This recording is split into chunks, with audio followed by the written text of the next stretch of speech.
Welcome to this episode of the Greyhorn Pagans podcast, where we dive deep into ancient wisdom and spiritual traditions from around the world. Today, we're exploring one of the most enigmatic and profound systems of thought, Kabbalah. Originating in Jewish mysticism, Kabbalah seeks to uncover the hidden truths behind the universe, the soul, and our connection to the divine. With its roots tracing back to medieval Spain, Kabbalah offers a unique lens through which to explore the nature of reality, the purpose of life, and the very structure of existence itself. So whether you're familiar with the Kabbalah or it is completely new to you, this episode will help illuminate its core teachings, the symbolism in the mystical texts, and how Kabbalah is practiced today. Stick around as we unlock the mysteries of this ancient tradition and explore its relevance in our modern world. Let's begin our journey into the sacred mysteries of the Kabbalah.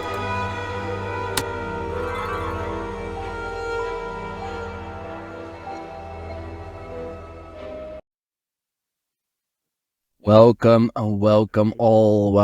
back to the Greyhorn Pagans podcast at a reasonable hour, actually. Hopefully this is a trend that'll continue. I've done two at a reasonable hour now when there's actually still daylight left, which is good. Like that saves on like electricity and all the whole thing, setting up lamps. My guest for today is Mr. Mat Moura. Welcome. Thank you for joining, and thank you for coming on so quick. Yeah. Actually, we set this up rather quick. I got recommended that I go up and kind of have a chat with you by a mutual friend of ours, Jin the Ninja. Shout out to him. Shout out Jin, Wukong Reborn, the one and only.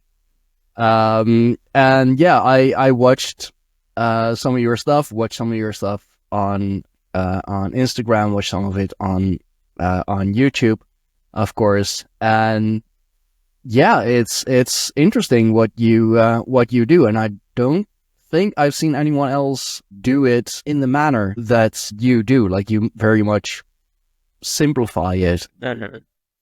So for everyone who is not familiar with you yet, introduce yourself, man. Like, who are you? What do you do? What's your secret? Sure.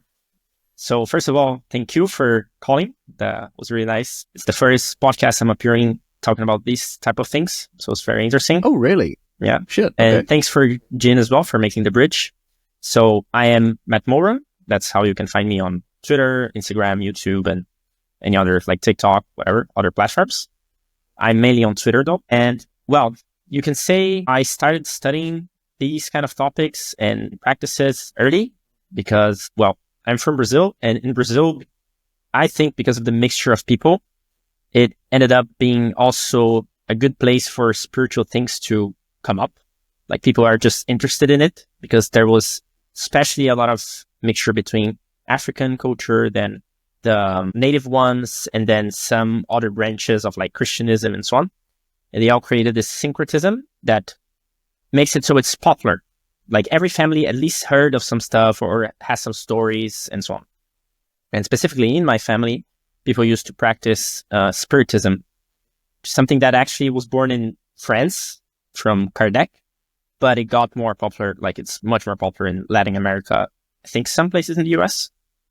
And it is like a rebranded Christianism. It's Christianism with reincarnation, basically. That, like, if I want to put it simply. So yeah, it makes it so there's a lot of experience, right? So I would hear stories about people going to the place where they do the practices and getting information from the, let's say, ancestors or from the guides or something like this. Mm-hmm. And that would, at the beginning, make me curious, right? Well, through life, I was curious, but I was also skeptic. And it took me a couple of years to really start to understand, okay, I gotta not stop becoming skeptic, but it's just, I gotta understand, okay, there are some situations here that happen that I cannot explain. And I want to explain them. Like, I want to understand what's going on. And that led me to learning a bunch of different things. The one that I more recently started really going and doing a deep dive on is the Kabbalah. Now, the Kabbalah that I study and I was initiated on is not the Jewish one, it's not the Hermetic one, the Egyptian, the whatever other name you want to give it. The name the lineage gives is the primordial or the transcendental Kabbalah. So meaning, basically, there is like a proto-synthesis. There is like a one truth, a one system that built all the other systems. And that's what the idea is. Like you're trying to achieve that. You're trying to get into that. Obviously, like to put it here already, no one in a human form can get that totality. But it's we can make our best efforts to get close. So every, let's say, nation or every culture will have a fraction of that truth. And you can, by making bridges between them, get the most out of it. So as we will see here in a bit, I can show, you can make a lot of parallels between, let's say, the Nordics and the Chinese and the Egyptians and the people in like Mesoamerica and so on. Like you can see the correlations. You just needed some kind of blueprint so you could name things. And that blueprint in the Kabbalah is the tree of life. It's how you place things and understand. So this would be more or less like here, and this would be more or less here, just so you can get some anchoring, so you can explain. And like you said at the beginning, and I think that's my goal. It's something I like to do because I worked as a teacher before. Is I want to like try to simplify things because I would like people to simplify the things they teach as well, right? Like when I'm studying some stuff, sometimes it's like, what the hell this guy's talking about? So when I try to teach, I try to make it as simple as possible. Also because it helps me learn, like because I have to like dumb it down. I have to create, I don't know, some kind of analogy for it. So I'll say that's it for now. My main, let's say, learning topic, my main practice topic is the Kabbalah, which then from that you can derive other systems like tarot, astrology, like many other things. But the Kabbalah is like the basic.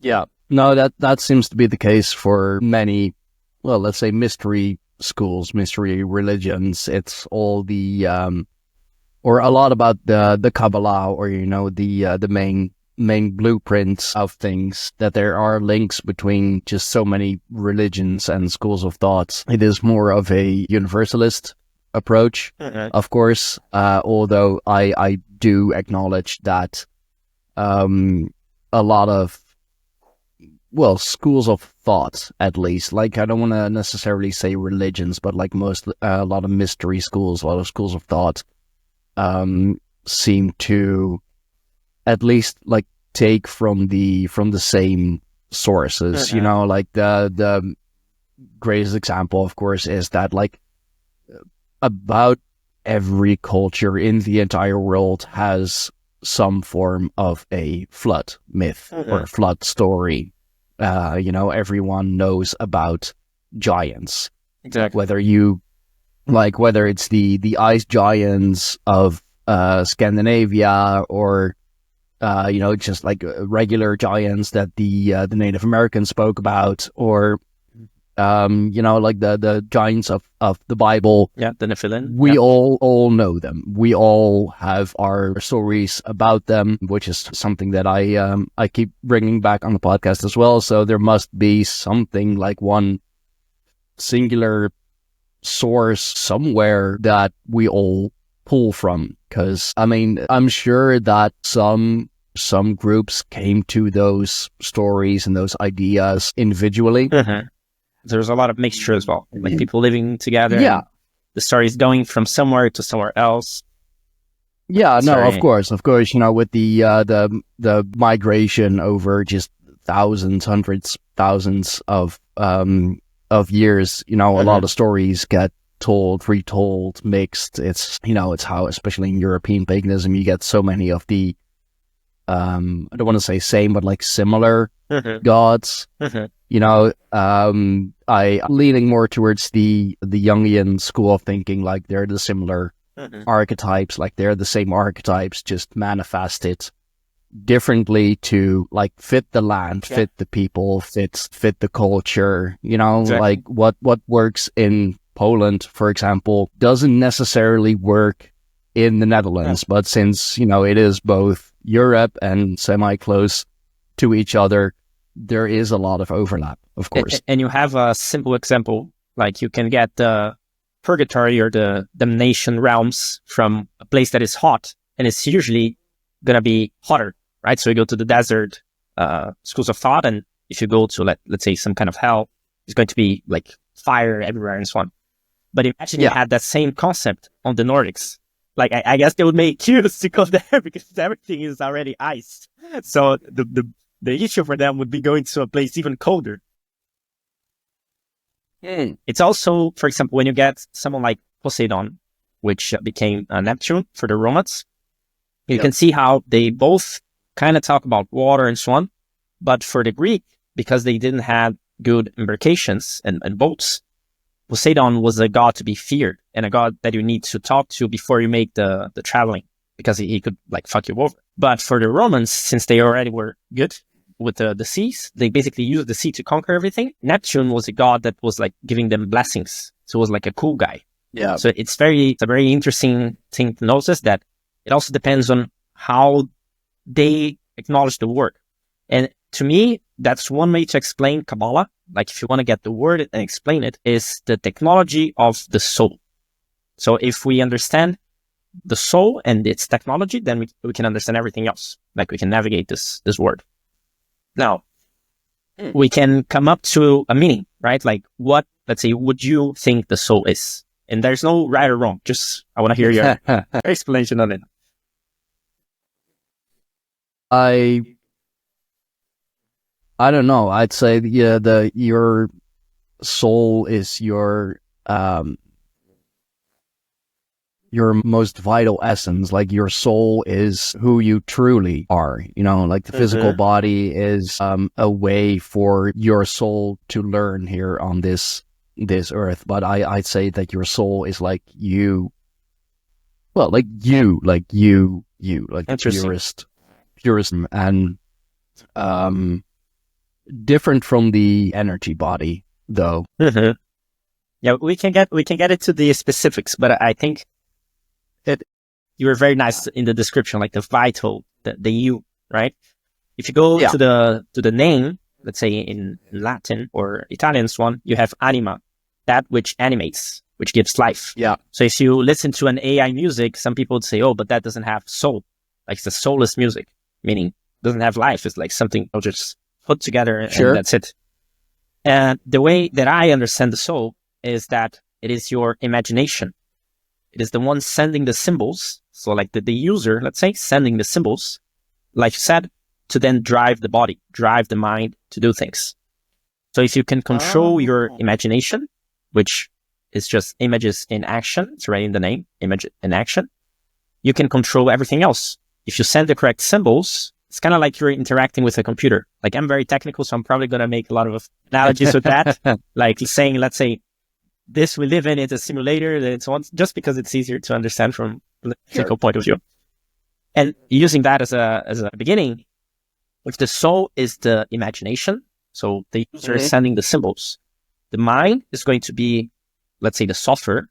So what runs those symbols, basically, how the algorithm of those symbols are run.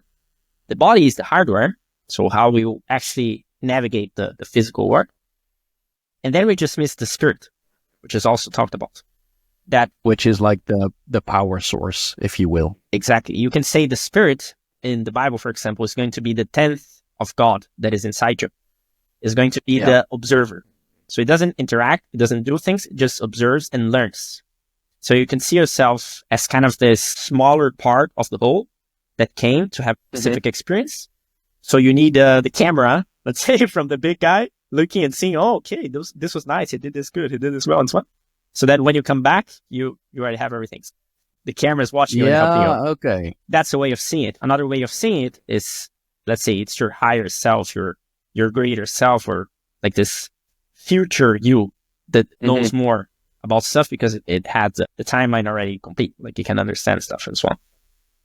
So it's if we take the Kabbalah as this, like the technology of the soul, and if it is your imagination, then we pretty much have a lot of problems solved. Because if you understand this, then you solve, okay, if something is going wrong in my life, or if I want to change something, as the user, meaning as the imagination, I gotta use it properly.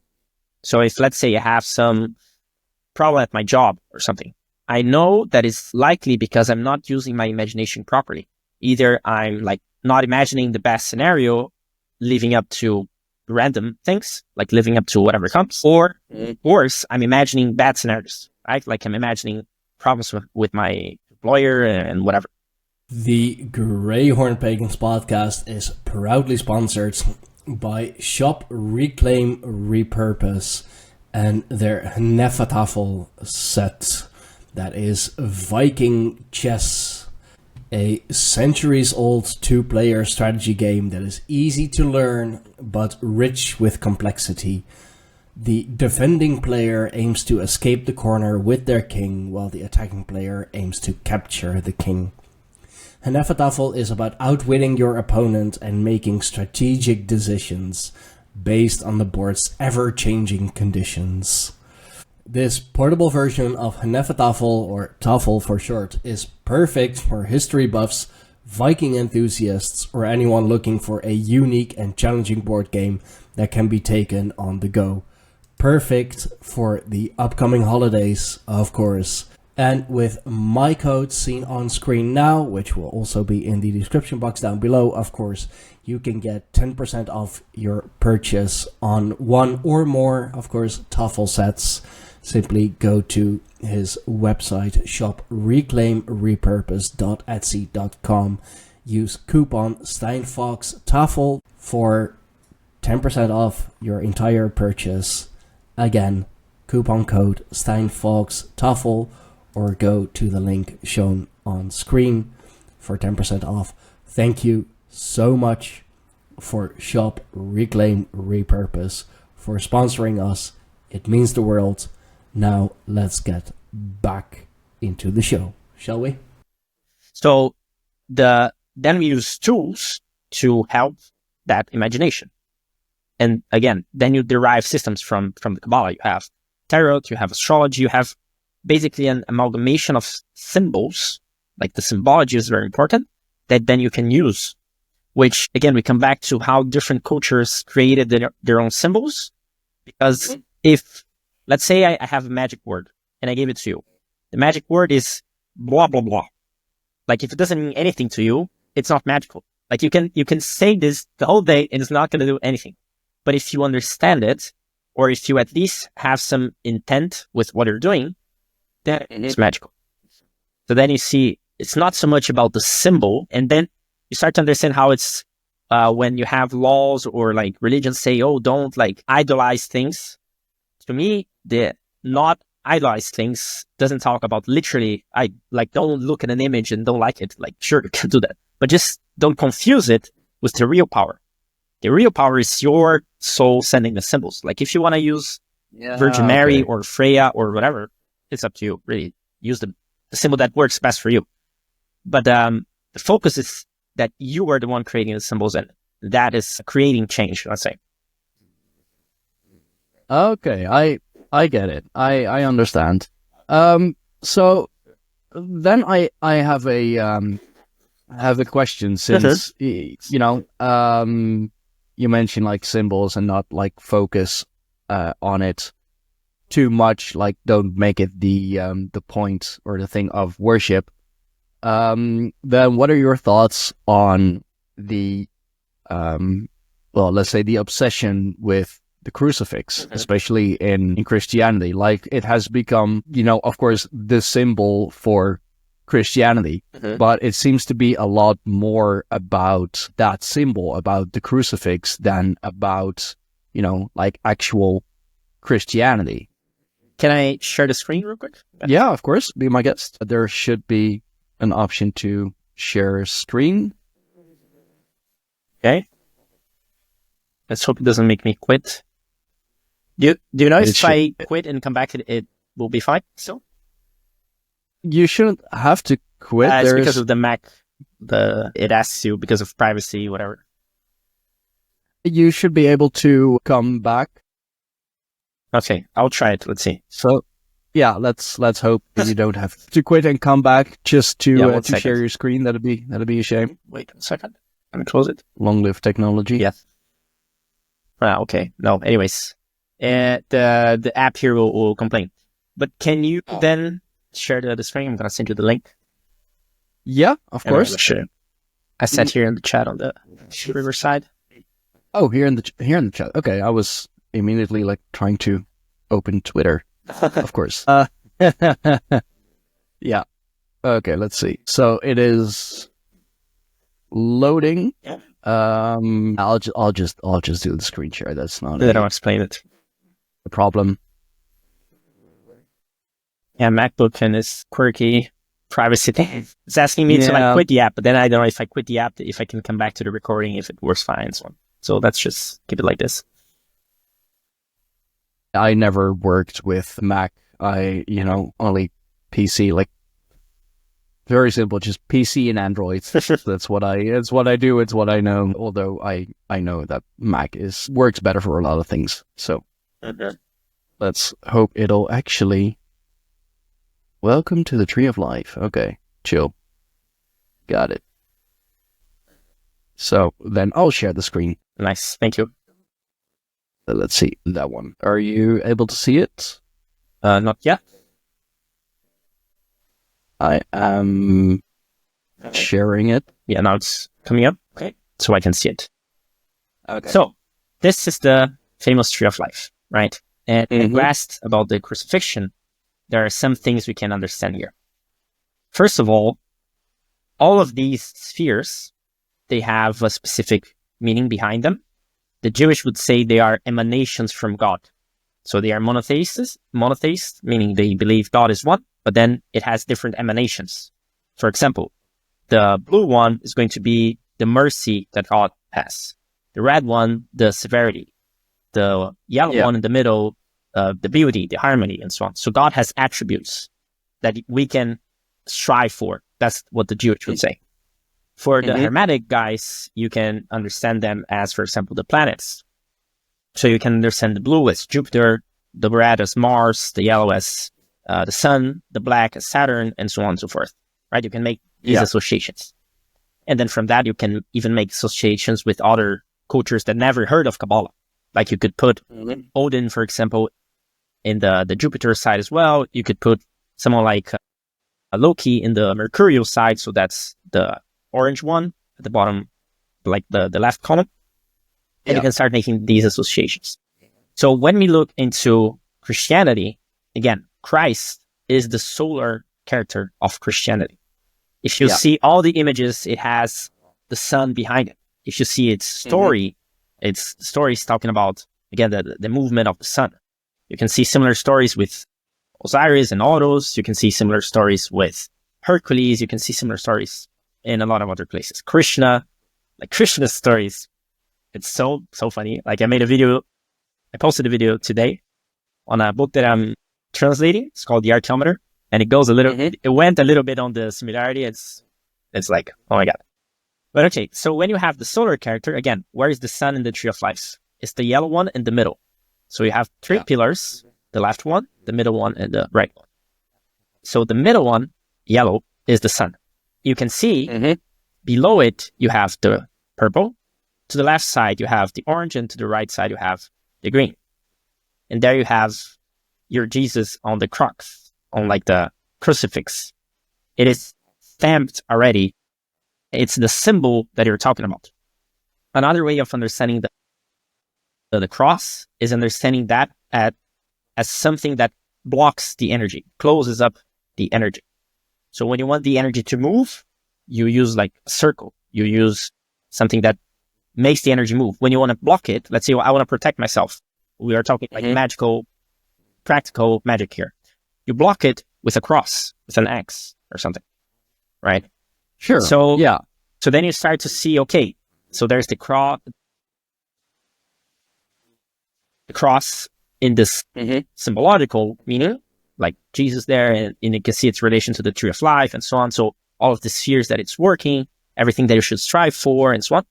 And you can also see it being used practically when you go to the church and you do like you're doing this.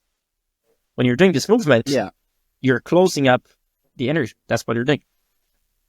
You can understand it or not, like knowing it or not, that's what you're, So again, if people are fixated into that idea, and look at again, if everything is symbological, look at the archetype that you're doing. You're getting a guy, which is supposed to be like a great guy, your savior, whatever, and you're putting him in all blood, like hanged around and so on, like the guy that's sacrificed. Again, it's another archetype. So you're connecting to that idea. Where else do we see that idea? And you're eating his body and drinking his blood, which is absolutely, it's totally fine. It's totally normal, not exactly. It's like it's the symbol, right? If that symbol works out for your life, great. I'm not here to change anyone's mind, but just at least understand, understand what is going on, really. So if you take look into the learn more, in the bottom left, there's paths. Yeah. And there's one called Lamed. Is on the right column, Lamed. Oh, sorry about that. So go back maybe and go to the learn more. Hold up. This is. Send you the link here in the chat. Wait 1 second. Yeah. No, it I don't know. It says client error. Let me. That's all right. Stop. Let me stop this for a moment. See if it'll. I'm gonna send you another link. 1 second. Sure. This one right here, because I made some changes on the first one. I didn't test. It broke. Oh, good.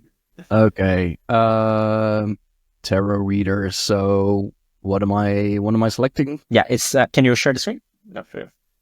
Yep, that one. So you can go to the create your reading. Just so I show you the card. Quick insight. First one, and then click on the card. Yes, and then you have the Hanged Man. So it's on the right column. Oh, the Hanged Man. The Hanged Man. Yes. Okay. So again, you have the symbology. That's one of the tarot arcana. It is connected also to the Tree of Life. It's one of the paths between one of the spheres. So from the red sphere to the yellow sphere, again, to the sun. So it's connected to the sun. Yeah. And what it's talking about is, again, this idea of a sacrificed person, someone that has to make sacrifices. Is the archetype that you're using. You see this also in the Prometheus. So that's the one you're seeing right now. You see this in the Prometheus archetype, the titan that stole the fire from the gods to give to the humans. Yeah. You see this with Paul. I think it's Paul that got like crucified, like in the other way, like the guy's doing. I think it's Paul or whatever. Wasn't that Saint Peter? Saint Peter, yes, exactly, Saint Peter. So again, you start to see how the same symbol or the same story is being told just through different characters. You just change the character's name. Like you have a Marvel movie, you have Spider-Man with Andrew, whatever. You have Spider-Man with the other guy, and Spider-Man with it's the same story, just different characters, slightly different. Yeah. Arcs and whatever, but it's the same story. Mm-hmm. So that's the archetype that you're using when you're using the cross. And it's not necessarily something bad, but if you don't know what you're doing, again, you're just blindly doing stuff. And then you cannot complain that your life doesn't go necessarily the way you're looking for because, well, fair enough. So that's the idea. If you want to start sharing, that's what I wanted to show the card there. Yeah. So you see, to me, that's what's beautiful about the Kabbalah, at least the one that I'm trying to study, because you get a symbol, you understand it, and because you know already a lot of other symbols, most times you can correlate it so that it's easier to understand. For example, how many runes there are in the Nordic? You have 24 runes. Yeah. Right? Yeah. So you have 22 major arcana, 22 letters in the Hebrew alphabet, 22 paths between the spheres of the Tree of Life. So you can already correlate those 22. But then with the runes, you have 24. The only difference there is that you have 22 paths plus the primordial mother and primordial father. So again, if you already know the tarot, if you already know the Hebrew letters, you can understand how they correlate, and then you're like bootstrapped to learn this new system. And if you want to stop there and play a bit more, sure. But if you already know it's basically more or less the same system than the tarot or the Hebrew letters or whatever, now it's up to you. you use whatever you prefer, or at least you can understand. If someone comes, let's say, and uses one of the runes somewhere else, like you have it on the Bluetooth logo, it's runes, then you can understand what is it trying to convey. Like every time that somebody uses a symbol, you can now, because you understand it, you can accept or reject it. You can say, no, that's not something that I want to fuck with, or Yeah. that's nice. That's something I connect with. No, and I have, it's funny, like you talk about the runes. I got from a, who is also incidentally sponsor of the channel. Oh, nice. It's a, It's really cool. Yeah, I got that as a gift, as an extra when I purchased my own Nefertafel set from shop Reclaim Repurpose. That's very interesting. Yeah. And then you see, like, let's say I studied the runes like recently with that lens. I didn't go deep, but I understood, okay, disconnect to that and so on. So now every time I see one, I can either know from the top of my head or come back to my notes and so on and see, okay, so that is what was trying to be conveyed there. That you should talk to a friend of mine, Saralath Eternal, the guy that I do the weekly rune readings with. He is very, very good with that. He is very intuitive, and all of his readings so far have been like close to 100% right. That's very nice. And he of course started with the tarot, as every half-decent magician does, but now he's able to also read the runes and do all of that. And even he has a friend, and it's absolutely amazing how he did that. That guy, I don't remember his name. He did his own show with him quite recently. Nice. But that friend of his is even able to do something like a reading, but with cards against humanity. Like he's able to like intuitively read cards against humanity. So the way it works is, again, if we are in a simulator, everything is a code. It's either you know how to read a code or not. So have you ever heard of the term geomancy? Basically, yes. Mancy is like the reading, and geo earth. So if you look at the skies and you see like a cloud that is dark and you say it's going to rain, you're doing geomancy. Like you're reading the signs from the simulator. When you're doing, when you're using tarot or runes or dice, whatever it is, really, you're anchoring the intention to a symbol so that it's easier to understand. Because, there's so many systems of divination, like literally there, and from the most ridiculous ones that you would just like, you untie your shoes and the way that you untie them gets you an answer, or whatever, like you drink coffee and whatever is there left is the answer. Like, like tea leaf and coffee ground reading. Exactly. I've had someone on the podcast who is very proficient in that, who does readings exactly like that. It is absolutely fascinating. I knew it like only from like the stories, and the best example that I had is Harry Potter, of course. But it's even that is fascinating. Like, how did you even come up with the idea of like, these tea leaves, they speak to me. You portrays something. It's like, because again, they're tea leaves. Everything, that's the thing. Everything is speaking to you in a way. So when you are really good Kabbalists, you don't necessarily need like tools to do the readings, because you're just tapped in. You just, let's say you have a question and a specific music will be playing at the same time that answers your question, or you're going to watch like a car play that just passed and you're going to get the meaning. It just gets a little bit schizophrenic, to be honest, but it gets super in tune. And again, but that's how you know you're on the right path, when you start freaking schizo posting. Exactly. And then we come back to the beginning where it's like, you're not supposed to be fixated necessarily on the tools, on the symbols, but just understand them.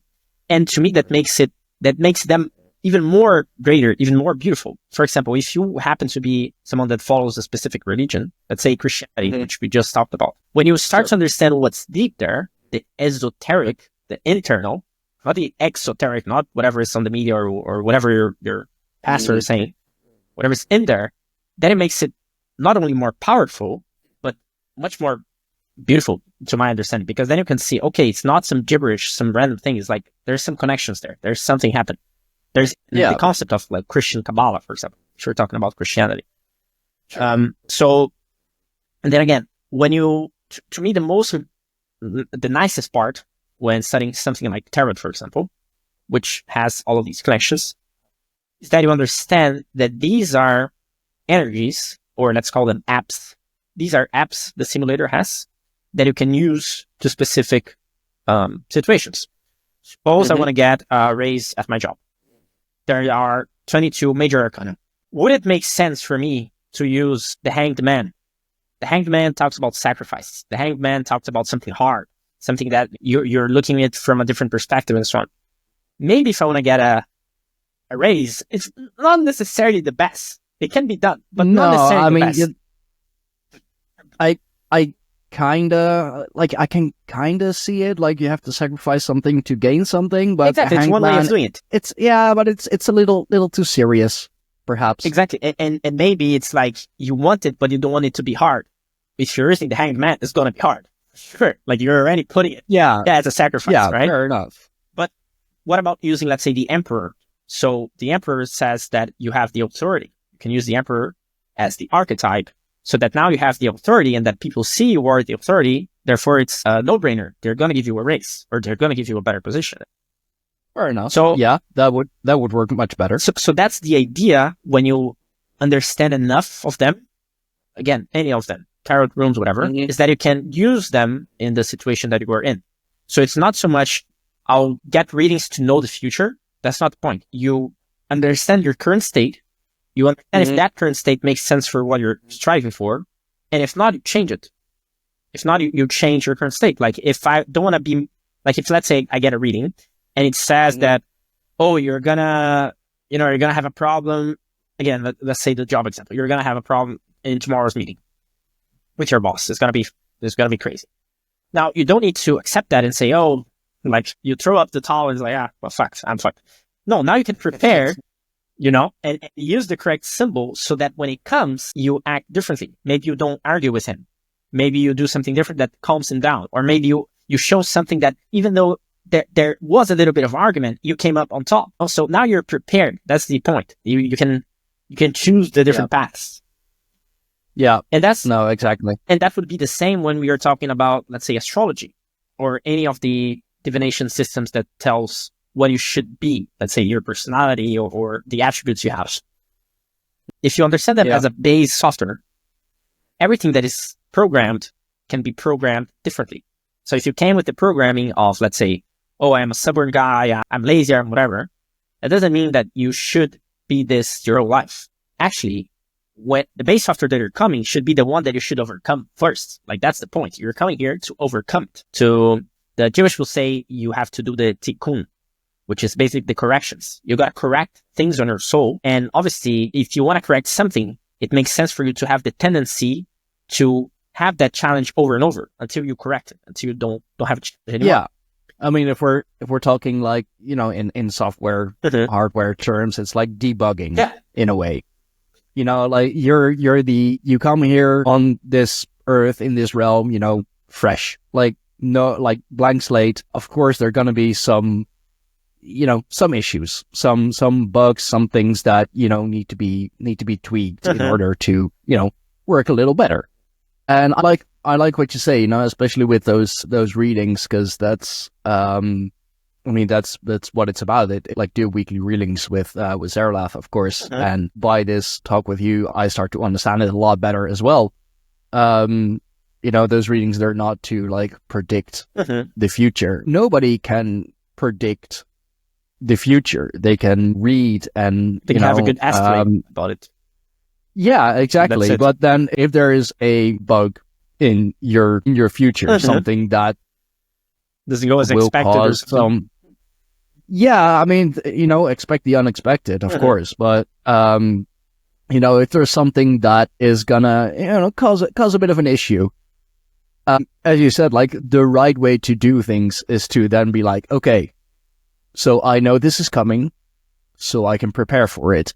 And there seems to be a lot of people, especially, like we call them the black pilled ones, of course, who are like, fuck it. Yeah. Future is fucked. I'll do whatever because I can't change it anyway. Not with that attitude, you're not. Yeah. You know, Exactly. if you know the future is fucked, if you know the current society is fucked, which it absolutely fucking is, you know, then you see the problems, right? Yeah. So now go do something that, at least for you, makes it a lot easier. Like I spoke about that with Benjamin the Dream Wizard, just recently. You know, be the be the first ripple in the pond. Yeah. You know, and as my late grandmother always used to say, if you want to better the world, start with yourself. Perfect. And that's, you know, that is the ripple effect. If I feel better about myself, then I project that outwards, Perfect. which makes, you know, a lot of people happy.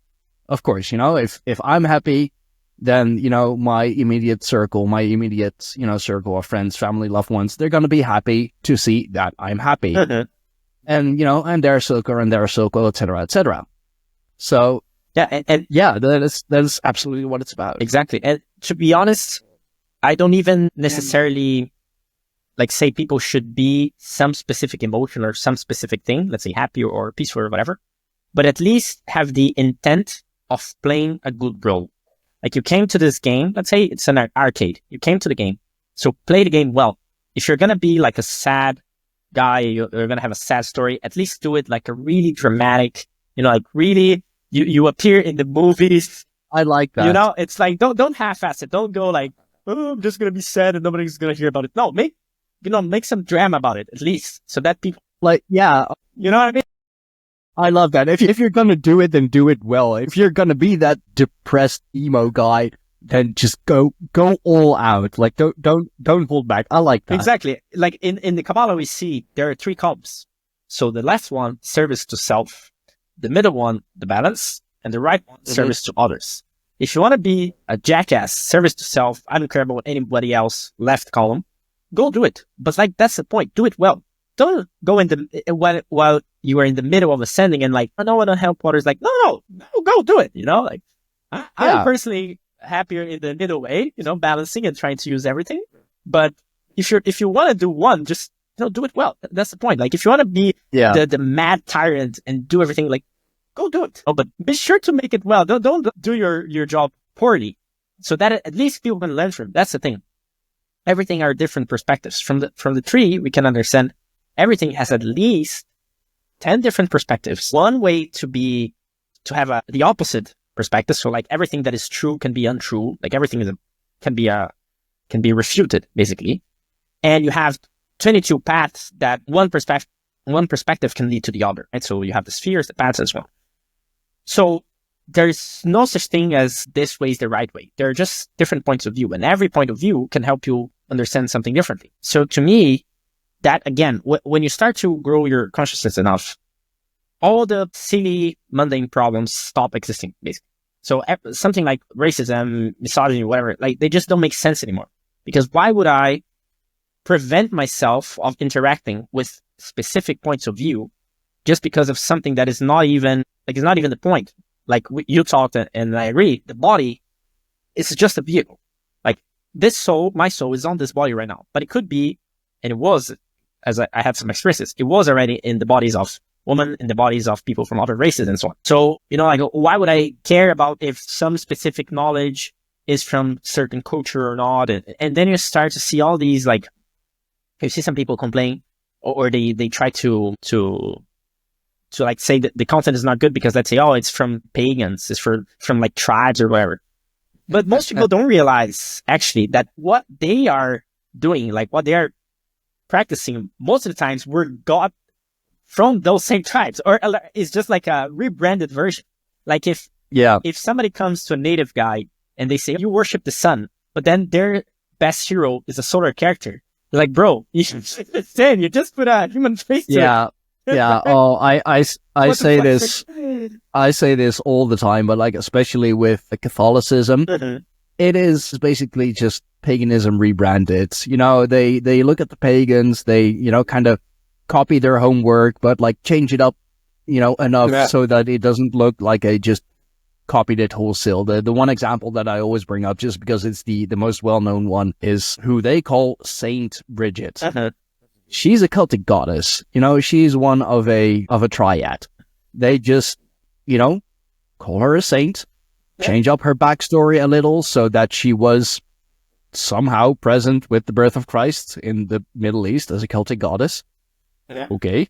All chimeras. And now she is, now she's a Catholic saint and she can be accepted, when in reality she's a Celtic goddess.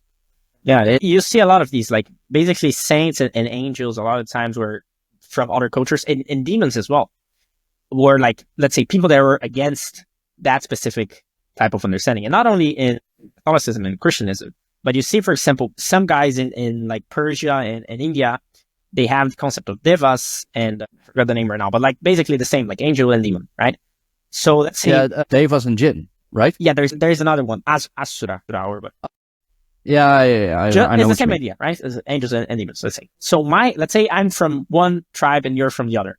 My angel, obviously, is helping me. So it's my angel. And your angel is fucking with me. So obviously, it is my demon. But from your point of view, it's the opposite. The guy that's helping you is your angel, and the guy that's helping me is your demon. So like, who's right? Yeah, no, exactly. You know what I mean? It's the same thing that again, Benjamin came up with, like one man's freedom fighter is another man's terrorist. Exactly. It's the same principle. Like, your good guy is my bad guy. Why? Because he's your good guy. He's working for you, which means he's not working for me. No. So must be a bad guy. So that's like the goal you should strive for. What if you want to study something like a proper esoteric, like really deep esoteric system, is that you understand there are different points of view to things, and you use them or not. Like the Kabbalah that I study, sure, I want to get as most as I can and understand the most as I can. And when you have that, then the problem is not on the micro level anymore, but on the macro. So something like you suggest, somebody came and did like a horrible thing, right? For some specific people. That doesn't mean a horrible thing by itself, because there was something that got out of it. And the game is so complex that it's really hard for us to say if something really was good or bad. Again, these are just human terms. If, for example, have you ever heard the story of the Chinese farmer, the parable of the Chinese farmer? Not sure. Let me get it for you. So read quickly. And if you don't understand like all of this, that's when you get a wall of text in your email telling you that, you have sinned against God and you'll go to hell and this and that. And then when you come with examples, he just throws Bible quotes at you. That's where you get that kind of stuff. As a Kabbalist, you understand something. You stop being afraid of the hell. Why? Because first, if it doesn't exist, then it doesn't exist and whatever, right? You didn't go to it. If it exists and it's controlled by some bad guy, you're the one studying all the bad shit, the occult shit. So you're going to be probably some manager. So yeah. No, I mean, that's prepared, you know what I mean? But that's also the thing about, all those people. Like, I've heard it so many times. It's like, you're going to go to hell because you don't believe. And it's like, oh, well, how very loving of you. I thought that, one of the main principles of Christianity was, love one another and, help one another. And like, how is this helping me? Yeah. How is this, showing love? And if God is, true love, then I'm not going to go to hell anyway. Yeah. Because if God is true love, if God is the purest form of love, then hell doesn't fucking exist. He's going to borrow Hades from the Greek, but don't tell people. Like, change the name a little bit. Where he's going to borrow Hades from some other culture, or he's going to borrow Helheim from some other culture. Like, yeah, it's like Hades, but Helheim, and it's all... It's a chimera. So that's the point. When you understand the symbols, you're not stuck to them anymore. And you can understand, like, there is indeed such thing as a purgatory, for example, but it's not, first of all, it's not eternal, because the purgatory is right here, right now. You are creating, if you are in a hellish state, you are creating it already. So when you go out of your body, meaning you died, you're continuing that symbol. It's just now stronger. It's easier to see because you're not in your body anymore. Like here, if I'm here and I have some nightmare or something, I wake up, I go about my day, nothing happened. But suppose you are in the nightmare and you never wake up. That's hell. But you gotta win it eventually, and you win it eventually. Like, it can take a couple lifetimes or like a couple million eons or whatever, but eventually, right? So that's why, again, you need to understand the technology of your soul so that whenever something like this happens, you can get out of it. But I was talking about the good and bad, and I'm gonna tell you the Chinese farmer. It's from Alan Watts, if I'm not mistaken. Oh, Alan Watts. Okay, Yeah. I know him, but yeah, do tell. So once upon a time, there was a Chinese farmer whose horse ran away. That evening, all of his neighbors came around to commiserate. They said, "We are so sorry to hear your horse has run away. This is most unfortunate." The farmer said, "Maybe." The next day, the horse came back, bringing 7 wild horses with it. And in the evening, everybody came back and said, "Isn't that lucky? What a great turn of events. You now have 8 horses." The farmer again said, "Maybe." The following day, his son tried to break one of the horses, and while riding it, he was thrown and broke his leg. The neighbors then said, "Oh dear, that's too bad." And the farmer responded, "Maybe." The next day, the conscription officers came around to conscript people into the army, and they rejected his son because he had a broken leg. Again, all the neighbors came around and said, "Isn't that great?" Again, he said, "Maybe." The whole process of nature is an integrated process of immense complexity, and it's really impossible to tell whether anything that happens in it is good or bad, because you never know what will be the consequence of the misfortune, or you never know what will be the consequence of the good fortune.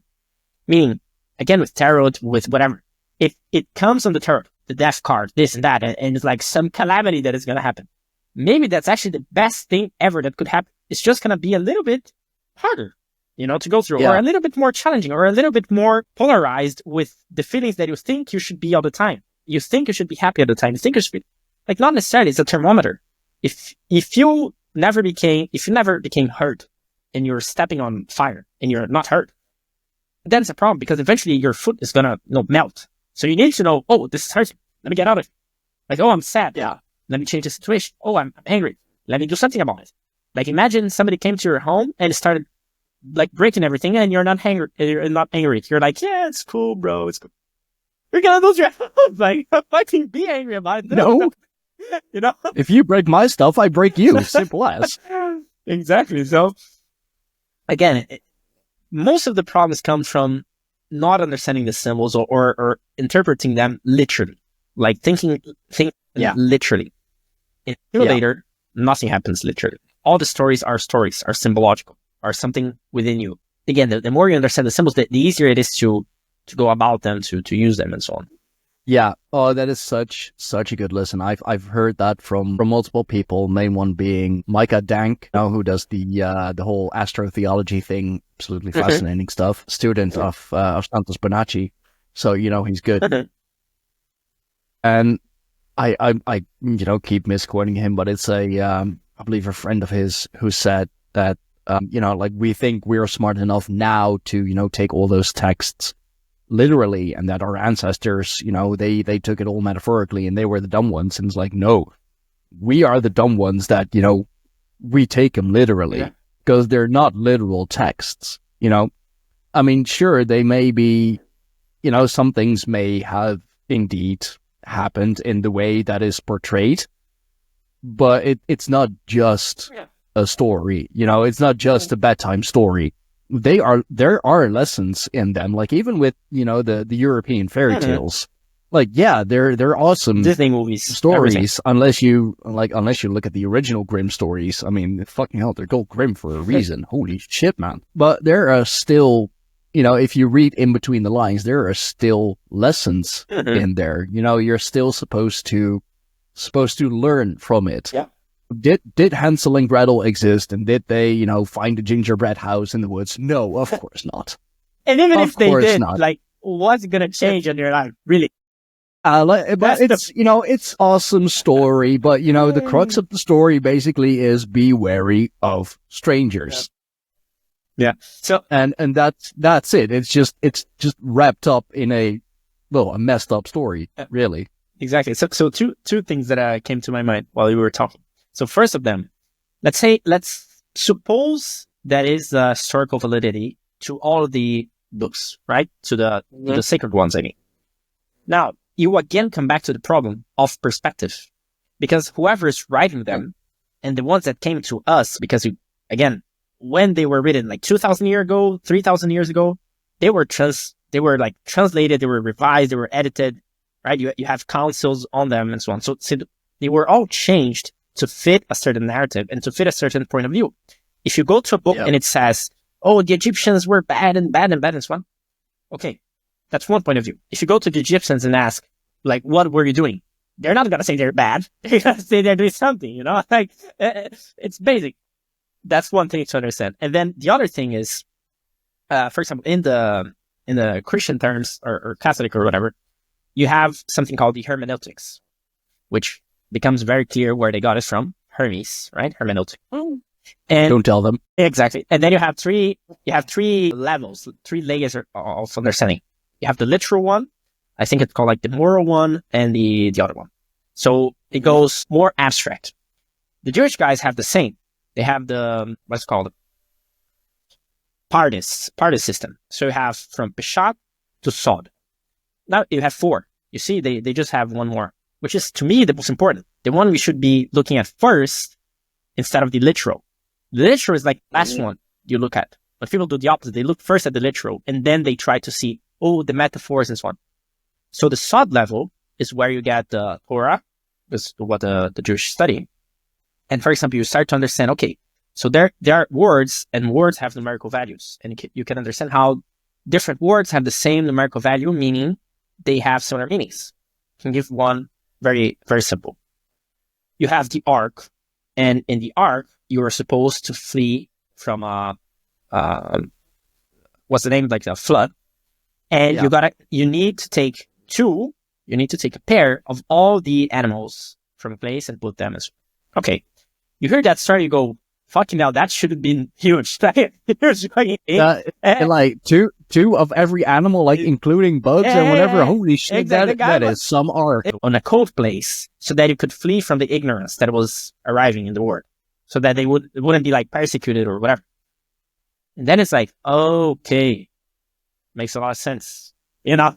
Yeah. It's not something that's historical even. It's something that happens to this day. That's why there are mystery schools and not like get everyone schools. Because if you start to learn some specific things, not only is it dangerous for the people learning it because they might not be prepared for it, but it's dangerous for the people teaching it because, well, somebody else that doesn't want people to learn it are going to go after it. So that's why you need like mystery. You need to be a code, not because it's, nobody needs to know, but it's like for safety of both parties. It's like, giving a gun to a child, you wouldn't do it. So you wouldn't teach some things to people if they're not ready for it because they would just hurt themselves. It wouldn't make sense, really. Yeah, exactly. And, like going back to the fairy tale part, and, that's how we preserved in Europe. It's how we preserved our culture in the stories, in the fairy tales, because we had to hide it. We had to, to make it into something different so that, especially in those times, the church wouldn't, send us to our maker or to hell. Yeah, I guess. I don't know. It's apparently where we were going. I mean, if it's a little warmer, then I guess I don't mind. Like here in Northern Europe, shit gets cold. So exactly, if that's hell, then hell, war, fire, yeah, cool. When do we go? Like, when do we leave? No, so like we had to wrap it up in stories and just say like, oh no, these are kids' stories. Or this like is fantasy. This is this is all made up. Yeah, it's songs, it's poetry, it's not real. But the ones who know how to read between the lines, or who have been taught to read between the lines, they know what's actually been said. Like for everyone else, it's a story.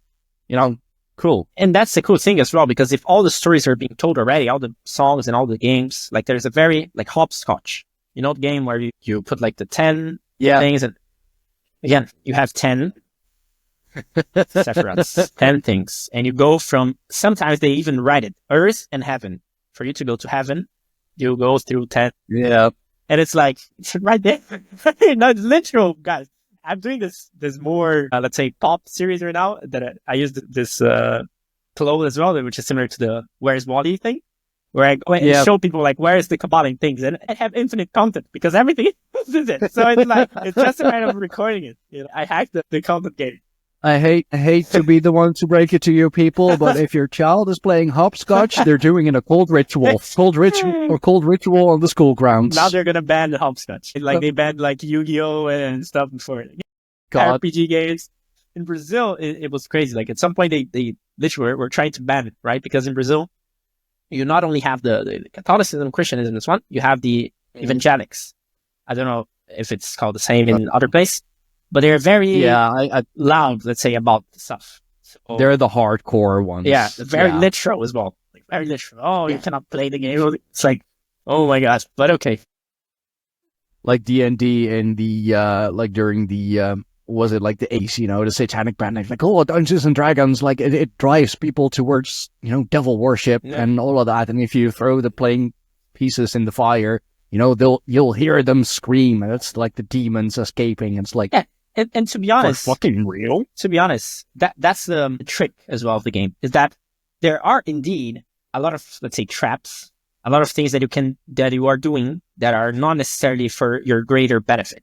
But the thing is, some people think that what they are doing is, which most times aren't. So most of the systems that are set up, they are done in a way that kind of, let's say, slows your progress. Because again, you are putting the focus outside, you're giving away your time and energy. You're not focusing on yourself, meaning focusing internally. Not that you cannot, let's say, share things with others. That's not the point. The point is like, you have the answers. You already can find it. You have the access. You don't need someone else to tell you how it's done. Not even me for that reason. Like, don't trust what I'm saying. Go figure it out yourself. There are plenty of facts, plenty of things, right? I don't want to be no one's master or something.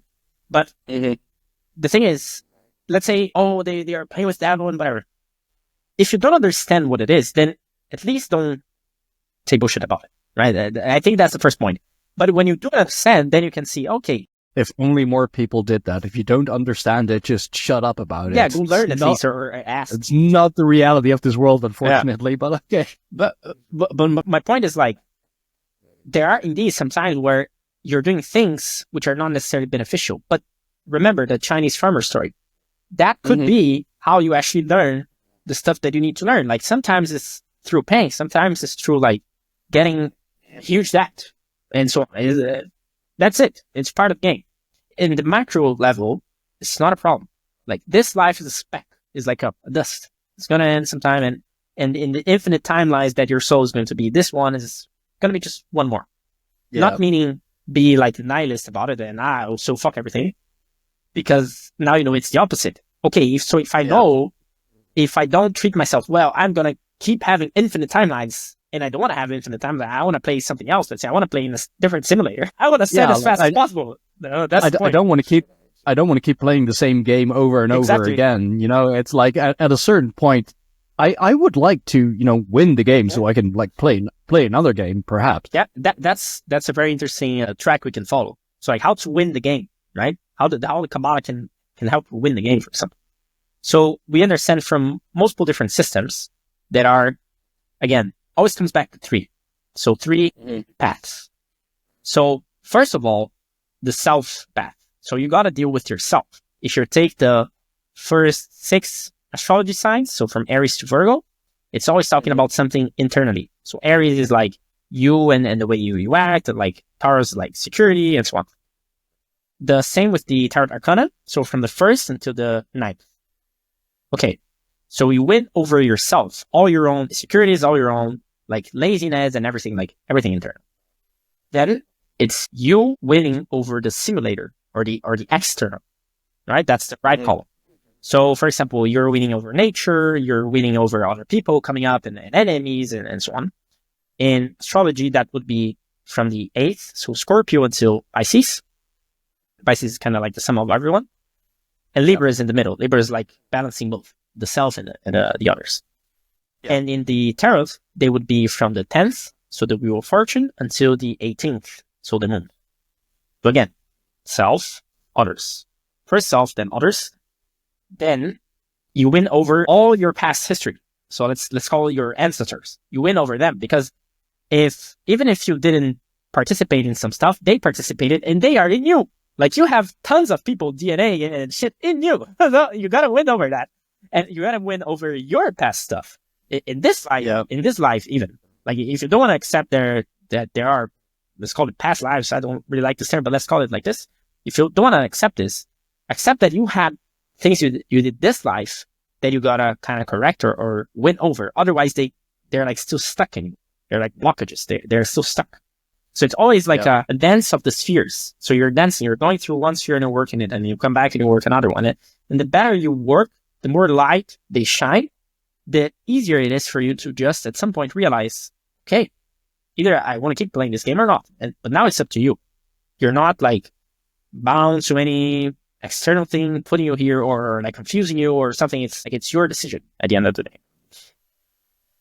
Yeah, no, absolutely. And past lives, I do believe it's a thing. And as you said, like, you are the product of generations and generations of people who have gone through the same things, you know, maybe in a different way, you know, because times change, people change, but the essence of struggle stays the same. You know, if you just like look at the numbers, for you to be here, there have to be 2 parents, 4 grandparents, 8 great-grandparents, etc., etc., etc. So, you know, like in just, let's say 4 generations, it's 1, 3, I'm, you know, bad at math. Don't want to do it right here. I know what you mean. It gets to the millions really quickly. Exactly. And you are a product of all of them, you know, like you are your ancestors, you know, the way you look, the way you act, the way you do things. It is, you know, you are a product of generations and generations and generations of, you know, struggle, overcome. And when next time you hear a hippie say, oh, we are all one, we all come from the same, you can try to ditch it, but think about the math. For you to have, let's say, 15 generations, eventually you don't have enough people that could have existed to make the thing work. Meaning, you had people interbreeding, sometimes not even knowing about, like some fucking third cousins, like interbreeding. So indeed, there is some truth to that idea of like Adam and Eve. That meaning, I guess, you know what I mean? If you go far enough back, you know, we are all related. More or less and whatever, but somehow families that came together then split apart and, you know, created new families, new branches and all of that, which is also, of course, the tree of life. Yeah. Like you have one trunk and then a branch, exactly. more branches. So that's what I tried to convey with the website that you showed, like with the 3D. The thing is, the tree is in 3D, it is moving, and inside every sphere, you have other trees. So like if you go and we get the sun one and we would enter it, we would zoom into it, there would be another tree inside and another. It's like fractals upon fractals, right? So shit gets really complex. We don't need to go that far because then it's just one, right? But that's the idea.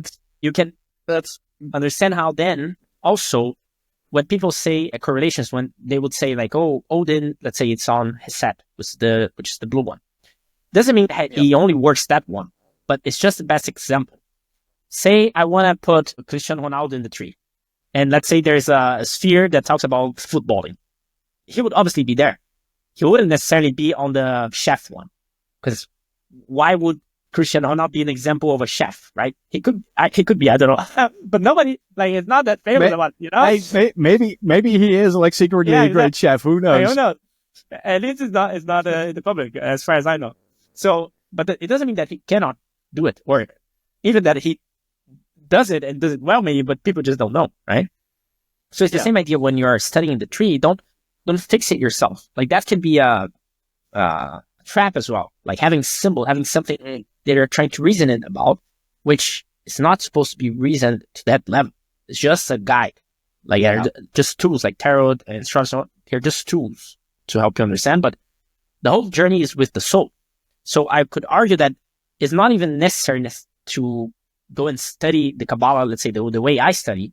But if you get any system and if you go to the root of it with that intent, you can achieve like greater things. Like you can eventually log out of the game, let's say if you decide, or just play it a little bit different and so on and do things better. So it's not so much about the specific systems. It's just that if a system works better for you, then go and use it. If it's faster, go and use it. No, exactly. And that's, that's the same thing that I try to purvey on the podcast as well. That's why I get all those, different people on who have, different ways of thinking, who have, all those different experiences. It is also to show that, like Germanic paganism, it is the path for me. It is, it's where I found my gods, my people, my tribe. It doesn't necessarily mean that, that works for everyone else too, like for you, Kabbalah and everything, that works for you. Great. You take it from just a broad perspective. So you take like pretty much everything in it that that you can find. Great. If that works for you, absolutely fucking great. And I just wish, like kind of going back to the wall of text that I found in my email the other day, I haven't read the full thing. I saw the title. I like read a couple sentences and I was like, okay, fucking never mind. I know what this is going to be about. I don't even have to read it. But like, I wish just like mostly those hardcore Christians that they would understand. And I've said many times before, even with when was it, like last week, 2 weeks ago, I had a Christian lady on the show, a writer, who has like written about her experiences and all of that. It's so funny because it kind of caused a short circuit with her, because I said, like, I see the value in the teachings.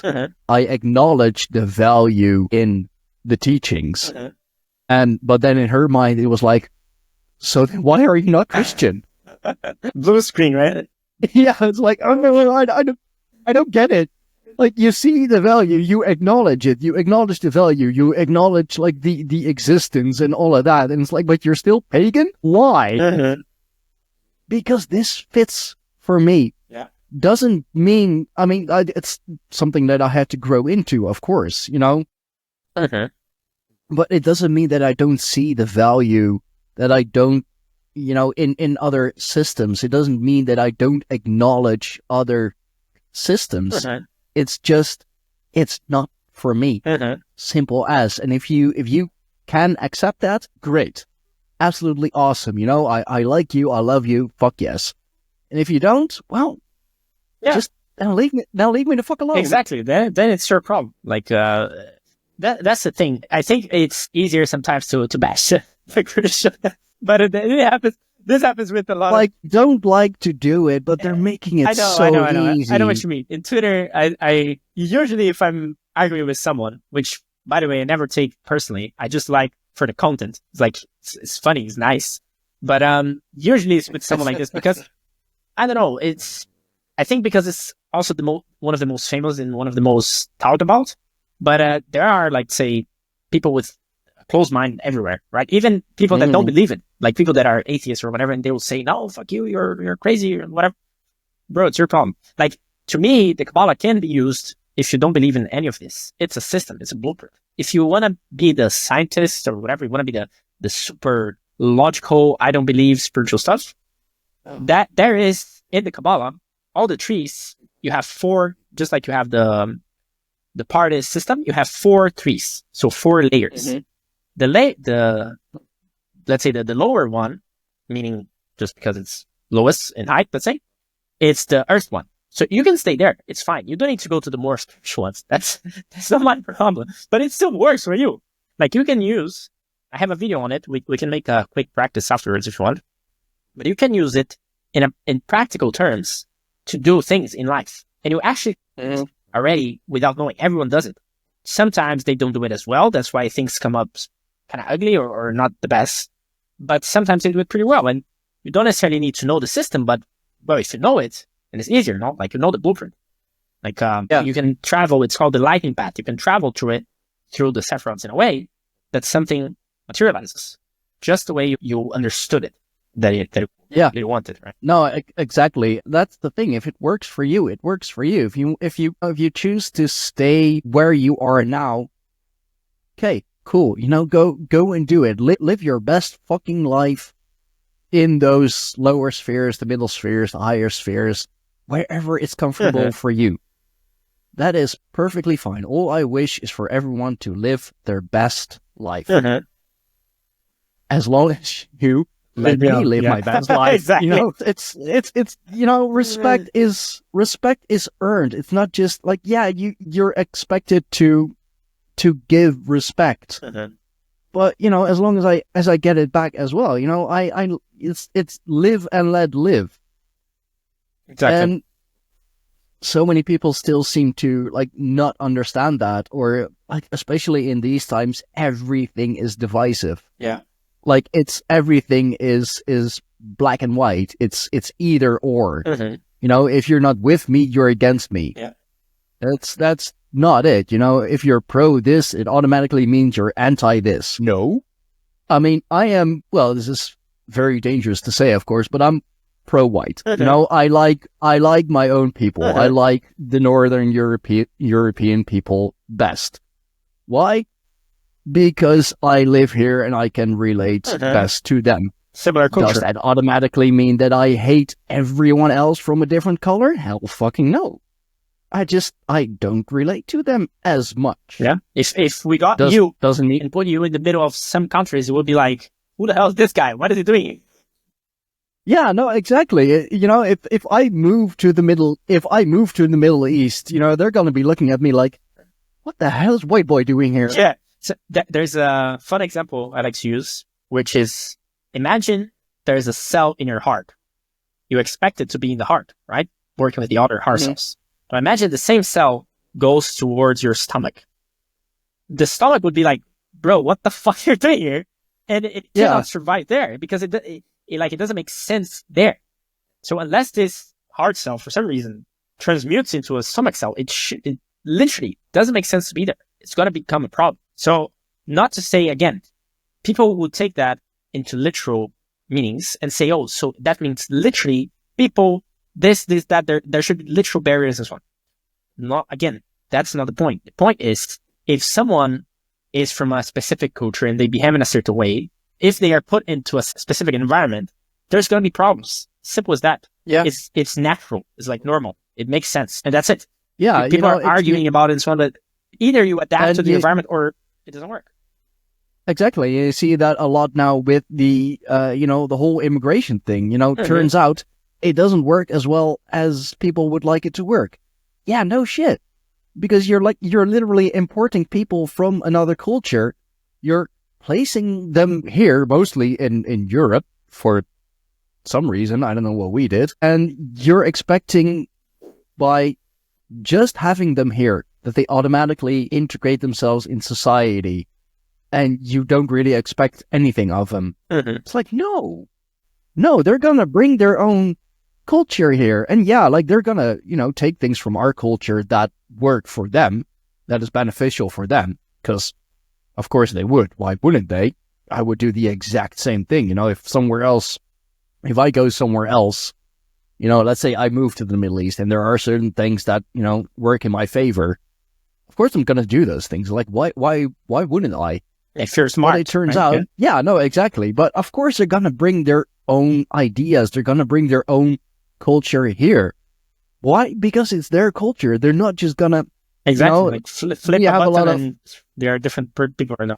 Yeah, exactly. Just because someone from, let's say, the African continent moves here into Europe doesn't make them European. It makes them an African in Europe.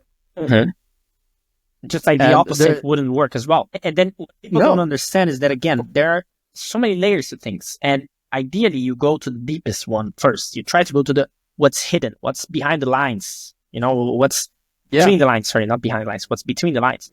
So when you have something like this, you have not only the political stuff going on, meaning there is some incentive to a certain narrative, and that's why certain things happen, like why certain people move in certain places and so on. But there's also, again, the idea that if you have self-agency, you understand that it's not about moving to a different place. Like, it's not about, I'm in a bad, let's say, job, and if I change jobs, my life will be better. No, that will never happen. You'll never change something external and your life will get better. You're always changing something internal and then your life will get better. So if people, let's say their idea is that first, somebody else external should help me. So like a lot of existentialism, like, oh, government needs to help me, whatever. You can already see a problem there. And if people believe, oh no, people should come from one place to the other. Again, I understand obviously if the place they're living, let's say some catastrophe, like physical one happens, obviously people have to move around. But then you have to understand, okay, how can we make this in the best way that everyone like doesn't necessarily have to change so much, because people are not, most of the time, they're not ready for that change. And I also understand at the macro level that, again, there are so many variables, so many things going on. I like to use the example. There's a game in Brazil. Pretty sure that there should be a game in Europe like this as well. In Brazil, it's called War. And you are basically assigned, you have like 8 players or so, and you are assigned a couple regions. And you get like an objective, which nobody else knows, just you, which could be, let's say, oh, conquer that many regions, or kill that specific player, or something like this. And then you play the dice, and then you try to conquer more places. The thing is, nobody... I know that game. We call it the Colonist of Catan. The Colonist of Catan. It's the same principle. There's probably similar games. So the way I see it is like, there is a handful of people playing that game in current politics. And sometimes they'll make decisions that, because they have their personal objectives, sometimes it doesn't make sense in the surface. Like, why the hell would people allow this kind of shit to happen? Even, let's say, you see in Europe a lot of bureaucracy now with AI and so on. Like, why would people do this? Because you have things behind the curtains. You have things in between the lines. And if you cannot properly understand it, then don't bother. Like, don't become a crazy conspirationist and whatever. Like, don't bother, because it's not going to change your life. You know what I mean? No, it's only going to make it worse. Exactly. Actually, if you see a conspiracy in everything, like everything is a conspiracy, you know, like even going, I've seen that pop up more recently, even going as deep as like everyone is transgender, like everyone you see on TV or the royal family, like every man is secretly a woman and every woman is secretly a man. Is like, just looking at the reality of it, something that most of them refuse to do. That's fucking impossible. Yeah. Just, you know, think of the logistics, think of the amount of hormones and surgery and surgeons and people that, and just the amount of secrecy. The secrecy of it. Yeah, it's like, okay, I get it. Some things are a little suspicious. I get it. Some women are indeed more masculine looking. But that doesn't automatically mean that, oh, you know, it's a conspiracy and it's this and it's that. Like, I used to be that guy, but I was in my early 20s, okay? I just saw things for what they are. I just, like, kind of woke up to the real world and I was like, oh, fuck. So nothing is what I think it is. It's a step.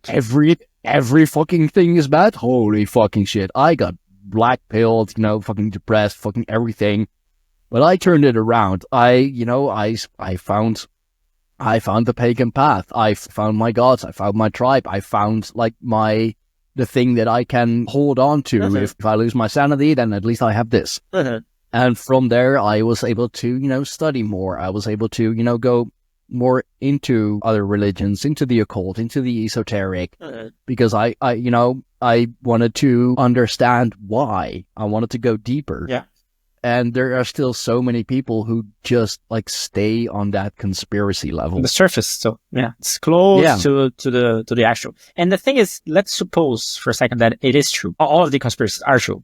Okay, now what? There is a meme that is very famous in Brazil that is like that guy, like that footballer did this, is the first thing. And then the guy's like, oh, and then the second one is like next day, and it's the guy working. It's like, yeah, so what? Like the guy did this, or a certain thing happened in the TV. Tomorrow you're working the same, tomorrow you're doing the same. So it didn't change anything for you to know or not know.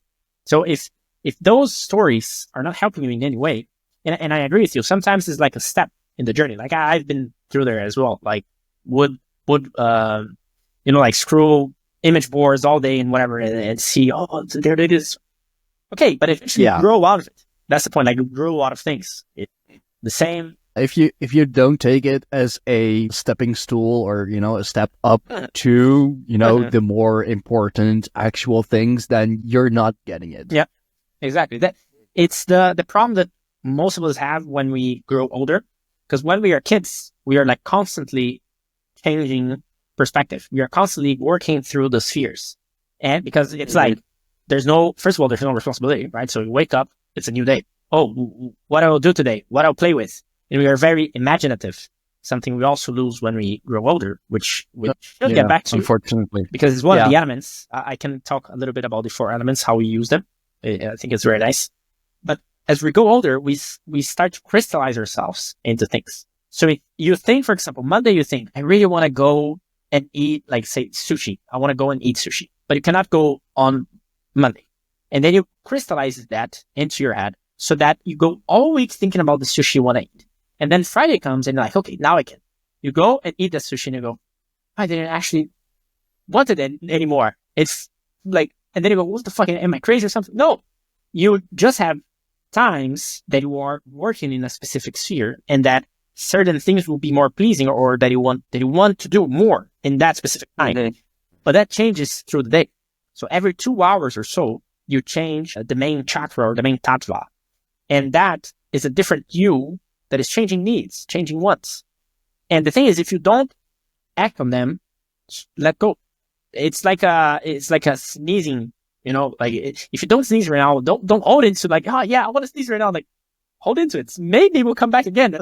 Yeah.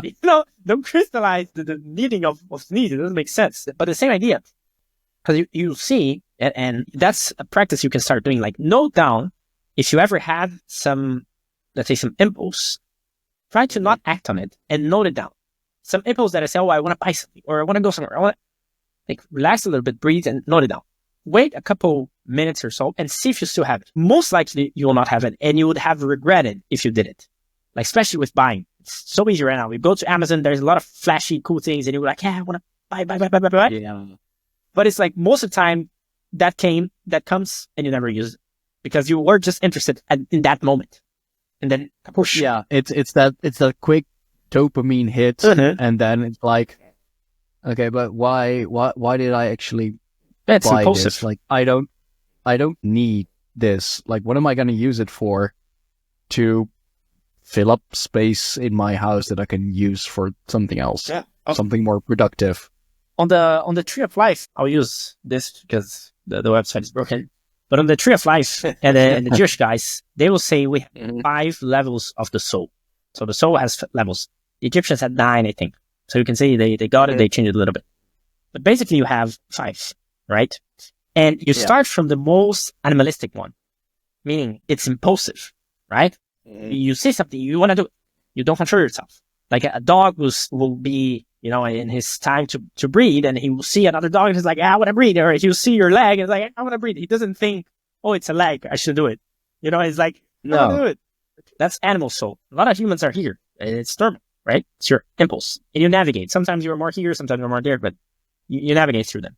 It's not fixed. Then you grow and you're a little bit less impulsive. You're like, okay, now I'm like half human, half beast. Here I was full beast. Here I'm half human, half beast. I can control myself, but sometimes I get back and I do the impulsive stuff. Then you become human. Here is the human soul, let's say. Before that, you're like half beast. So, and here, meaning you can control what you're doing, but not totally. Sometimes you still like, let it go. Yeah, I mean that is being human. We Exactly. still have our flaws. Every once in a while, you still fall back into old habits. Exactly, it's normal. It happens, right? So it's just much less impulsive than this one. And then the last 2 is going to be half angel, half human, and totally angel. When you're becoming more angel, it just means you have more control. It's like a laser. Again, an angel, if you go to Latin, angelus. So it's an angle. You're working in a specific angle to get something done. And it's done. Yeah. Boom. Like, oh, I want to do something. Boom, boom, boom. You do it. First of all, there's no impulsiveness. It's all planned. You are in the control of the situation and you go towards the end. You don't start something and in the middle it's like, oh, there's something shinier there. Let me go. If you go and finish, Yeah. No, that sounds familiar. That sounds right. And there are so many people who don't go beyond the animalistic or like the half human, half animal. They're stuck like either on the animal side or on the half, or stuck just going in between those. And I mean, that also, I believe, at least, like, it has to be a choice. Like, you have to want it. You have to, but I mean, I guess that requires the more human side to come out more, if you will. Yeah. You know, and sometimes it's like, okay, you know, I'm freaking tired of just like falling back into old habits every damn time. Let's make a considerable effort to, you know, like, actually not do it, you know. And so, yeah, it's easy to, it's easy to fall back. It's harder to climb. Yeah. But, you know, it is, the reward will be greater. Exactly. Absolutely. You gotta be I can say that with constantly 100% alert. certainty. That's the thing. Like, you gotta be constantly, and like, you know, like, imagine a soldier, like, oh, I'm alert. You know, I'm seeing all the bad stuff going on, and I'm controlling it. You know, I'm not. And it is very tiring. Oh yeah, absolutely. You know, and sometimes you just, you know, you want to have a day off. You want to have a day where you don't see those things, where you don't have to be alert. But the thing is that I have noticed, at least from personal experience, even when I try to, like, not see, not notice, just, you know, just be, is like, I fucking can't. And I hate it. Yeah, after, like, the consciousness just grows, for one day, please. No. Yeah. After it grows, it cannot, like, ungrow. You cannot unsee it. That's no. That's a challenge. But okay, let's get then a little bit practical on what you can do about it. Right? Let's say you are here in the animal form. What we have here, we have 4. So the 4 elements: fire, air, water, earth. So fire, your imagination, the mental images you have. A lot of people can. Some don't, but a lot of people can imagine things. And what I mean by imagination, I don't mean just images. Like, some people will have a fantasia or whatever, which can be trained, by the way. You can train it and you can now see. But you can imagine something like an image, or you can hear it sound, you can smell it. Depends, really. You can use all the senses. That's fire. Imagination. That imagination, so those symbols will trigger specific thoughts, which is air. Those thoughts trigger specific emotions, which is water, which trigger specific actions. So if I have the emotion of, let's say, I'm hungry, you know, I have the hunger emotion, then I'm going to go and grab something to eat. Otherwise, I won't. It's, like, very simple to understand, right? If I have a symbol in my head of a McDonald's burger, I'll have the thought of, maybe I should go to McDonald's. Then I'll have the emotion of, yeah, I'm very hungry for McDonald's, actually. I'm happy about thinking about going to McDonald's. And then you're going to grab your car and then go to McDonald's and you're going to eat it. Okay. Now you understand how the process works. You have to understand what is then triggering the symbols. Again, it's your soul. Your soul is sending the impulse. But if you're not consciously doing them, where are the symbols coming from? Every ad you see, every music you hear, every person you talk to, everything, literally everything, every religion story, everything is giving you symbols to work with. So if you don't curate what you're inputting, the output is also going to be random. It's going to be like, whatever. Yeah. You're going to watch an ad 1,000 times on YouTube and you're not even aware of it. You're just like this and waiting to skip. But think about it. People pay, like, millions of dollars to put a 5-second thing, most times with random shit. Like, have you ever seen, like, a car ad? They don't say nothing about the car. Literally. They don't say, oh, this car has that brake and so on. They're selling you they're selling you an experience. Exactly. They're telling you a story about, let's say, a man that goes and like doesn't. There's a really cool one. I think it's like from Honda or something. That is all this story about like the 2 parents thinking about how their kid is going to be and so on and blah, blah. And at the end, somebody almost bumps into the woman, meaning she will die and all that story would be gone. But the car stops, and the car is like the one they're trying to sell, meaning, oh, it has a good brake. But they didn't talk about the brake. They just showed the story. Then you see that they have all that emotion on it. And now it's like, oh, they could have gone so wrong. Thankfully, the Honda. Exactly. And then you may think, but I'll never buy a Honda. But then next time you see something, the symbol is already there. It's already creating stuff. So if you don't write it, goodbye, bro. Like, it's gonna act. It's not a, it's a saucer. It's all about, with a lot of those commercials, it's indeed like it's planting seeds in the subconscious, making associations, you know? If I see this, it makes me think of that. Yeah. And that is exactly what they're after. That is what they're spending those freaking millions on. They don't want you to like necessarily, I mean, it'd be great. It would be great if you do. Like, you see the ad and it's like, oh, I want that. Yeah, now. very posted, right? Cool. But that's like, for 99% of people, that's not how it's going to happen. But it's the next time they hear something or they see something, it's making the association. Yeah. And if that keeps happening enough and over and over again, eventually you're gonna get it. You're gonna get the product. You're gonna get, the car, the McDonald's, the whatever it is that they're trying to sell you. Because, it's like, okay, it's also like human curiosity. Like, oh, I've seen this so many times now. I've heard about it so many times. I've seen the ad so many times on so many, different platforms and billboards and whatever. Like, now I actually want to get it because I want to know what it's about. Gotcha. I can explain the lighting path and you understand how it works. You can do it as well. Even if you're listening as well at home, you can do it. So that's just the tree of life. First thing, I want to do anything. First thing, you need to want to do it, right? If I don't want to go and eat, I won't eat. Simple as that. So that's the first fear. You need to want to do something. And then suppose you say, oh, I want to buy a car. Well, what's the next step? Sorry, this one. The next step is Chokhmah, which is light. So formless energy became light, meaning you need to see the thing. You need to know it exists. If it's not there on your database of symbols, you cannot, let me tell you, oh, let's eat blah, blah, blah, blah. Like, what the fuck is this? I cannot eat something I don't know. So I know something for it to be able to do it. So here, if you're at home, you can visualize whatever it is that you want. Suppose, let's say, I'll give myself as an example here. I want someone to watch this podcast until the end and really like it, really enjoy it and change their life in some way. That's what I want. Just one person.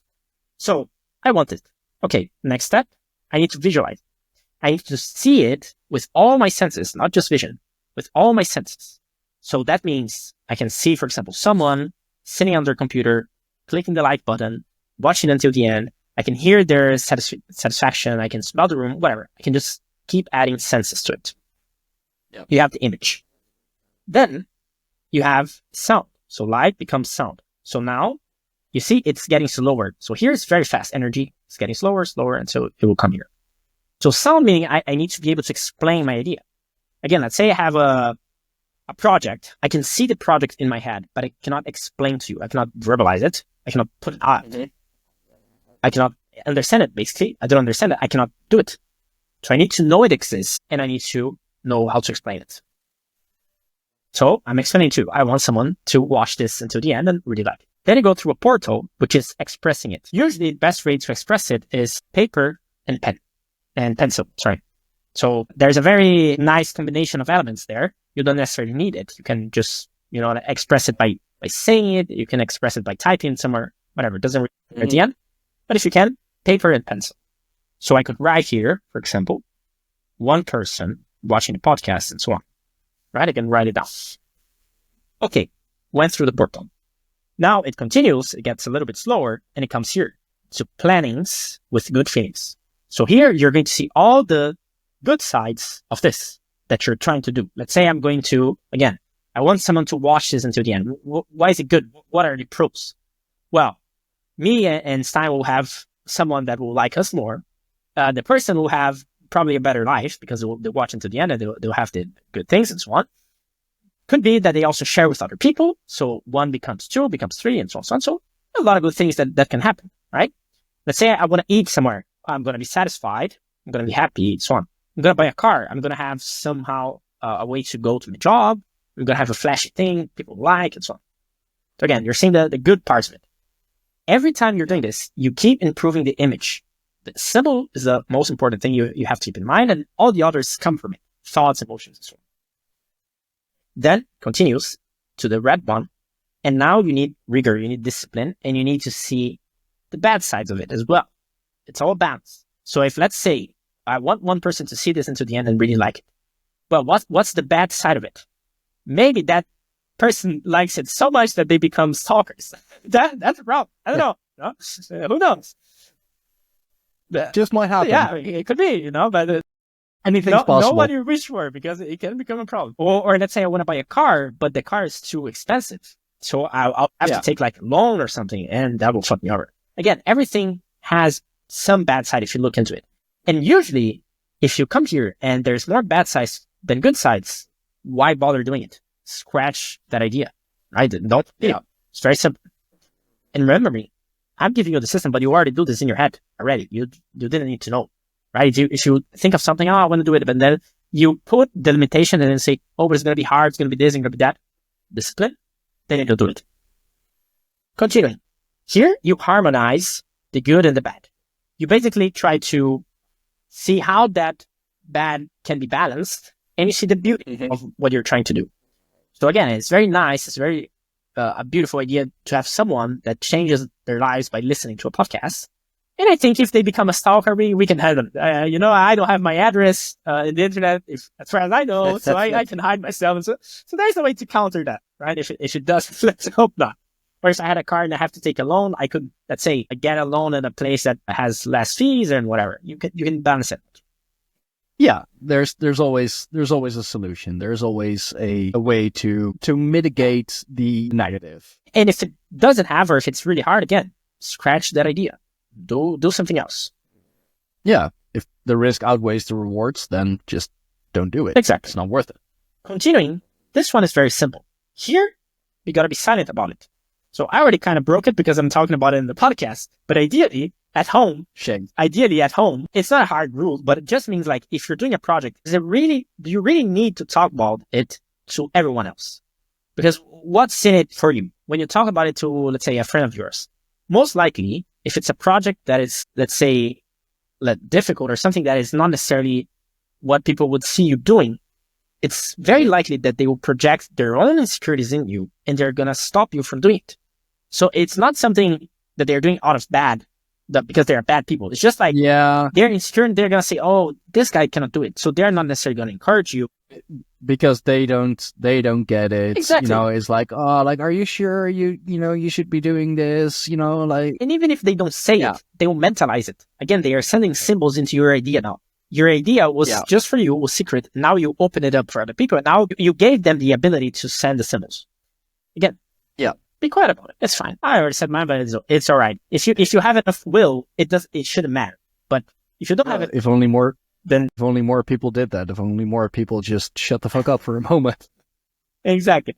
So if you don't have enough will, then just be quiet about it. So continuing, here we have the reasoning and the last connection of dots. So it could be, let's say, in a project, could be where you sign contracts, where you fetch new investors, where you look for more things to finalize. You can see all of this column is like expansive, is getting, it's like doing more stuff. And here's the opposite, it's contractive. You're like closing it up. You're open and closing. It's a binary system. Then, okay, you did all the connection of thoughts, the last connection. Here, the reasonings behind it. You're thinking about it a little bit more. And here you have the last step where most people fail, which is the foundation. So for example, say I want a new job and I'm doing this. I came here and I don't feel like I'm worthy. Well, it's not going to come. Sorry. So you gotta understand that if you don't feel the thing, as in, I don't feel like I'm worthy, it's not going to come. So you need a foundation. You need something to base that idea that you are creating. It's like if you're talking about, like, say, a product in a company, this would be the quality testing phase. You're testing it to see, it's really this, like we are patching it. It's really that we want. Because after this, it's going to come. Like this step, it comes. You don't need to do anything here. It just came. So here's the last step before sending it. So again, you can see how everything like this is done already in your brain. Sometimes you come and you circle around a little bit, like you stay here usually, like balancing out the pros and cons until it goes. And you already do it. And sometimes you would try to hardcore through one of the columns and so on. It's all right. You can try. It's just going to be maybe slightly harder. I don't know. But that's the life impact. Yeah. All right. And then you can see, if you come back to the ads, I want to buy a car. Or simple. I want to buy something like a washing product or whatever. I go to the supermarket. I cannot buy a washing product, like a car wash or whatever, that I don't know. So it needs to be here in my symbols database. So if I saw an ad about something, then I'll know, and then I'll go and buy it. Like it's very simple. Like you won't buy things from brands you don't know. It doesn't need to be good. You just need to know it. And that's the thing. Yeah. If you have enough branding power, you just outcompete others because people know yours and don't know the others. Yeah. Oh, that's a very good explanation. It's very, see, this is what I mean by, like, you explain it just simply, like, so that everyone may understand it. And that's not to, stick any feathers up there, but, but that's the sign of true intelligence. It's like being able to, being able to explain a complicated topic in a simple way. Like, too many people think if I just, use big words, it'll make me seem smart. Yeah. I mean, you're going to think you're really smart because you're using all these fancy words and big words, and, you're taking something that you could have explained in a minute and you're taking like 15 minutes to fucking explain it. You're wasting time. I don't know who said that exactly. I believe it may have been Einstein. If you can, like, explain something difficult in simple terms, that is the sign of true intelligence. And I mean, that's why I like your content. That's why I like what you do. Like, yeah, they're not like fucking 45 minutes, video essays. That's not to say that, I don't watch those. I don't like those. I do. But like your videos are what, like 5 to 10 minutes, like not even 10 minutes, I believe. Whereas Kabbalah ones usually that. Sometimes the other ones like go up to 20 at most, but I try to not go super long. Yeah. No, exactly. But because I mean, I'm the same way. Like if you don't catch me on like the first 10, 15 minutes, it's like, okay, fine. If you take 20 minutes to just get to the thing that you're trying to explain, is like, no, sorry. I mean, if you're like just now starting, it's been 20 fucking minutes. I got better shit to do. Yeah. And then, I find some other, creator, some other video maker who can explain to me in 10 minutes, start to end, 10 minutes. I know what it's about. Yeah. Awesome. Exactly. That's why, again, like, sure, if you like a specific tradition and system and so on, go study it. But at the end of the day, it's really like things are simple. Things are really simple. Mm-hmm. Like, not meaning don't study, but just understand that there's some point. There's one of the arcana that talks about this. Your level of consciousness. There's one level of consciousness which is really thinking like, oh, study is everything. I gotta study. Then you grow out of it. Eventually, you grow out of it, and you understand there's more to life than just hammering concepts and this and that and explaining big stuff and making like, okay, cool, go. Like next step, go do something about it.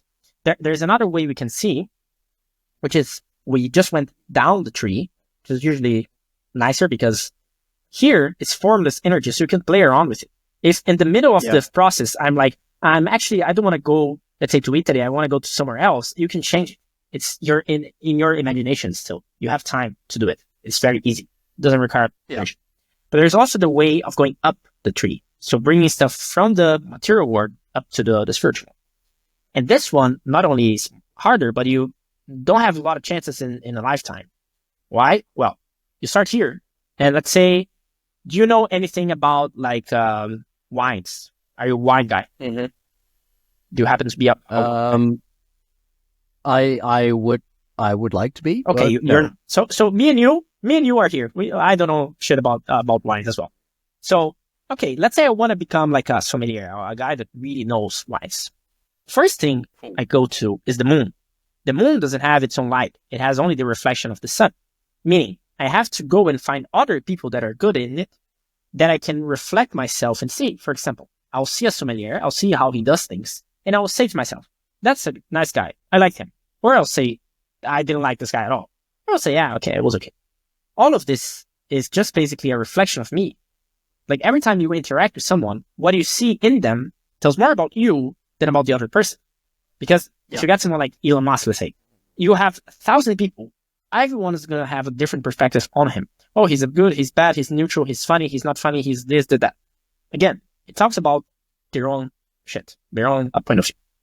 So you're doing this to find a lot of points of views so that you can become closer to your point of view, to your true idea.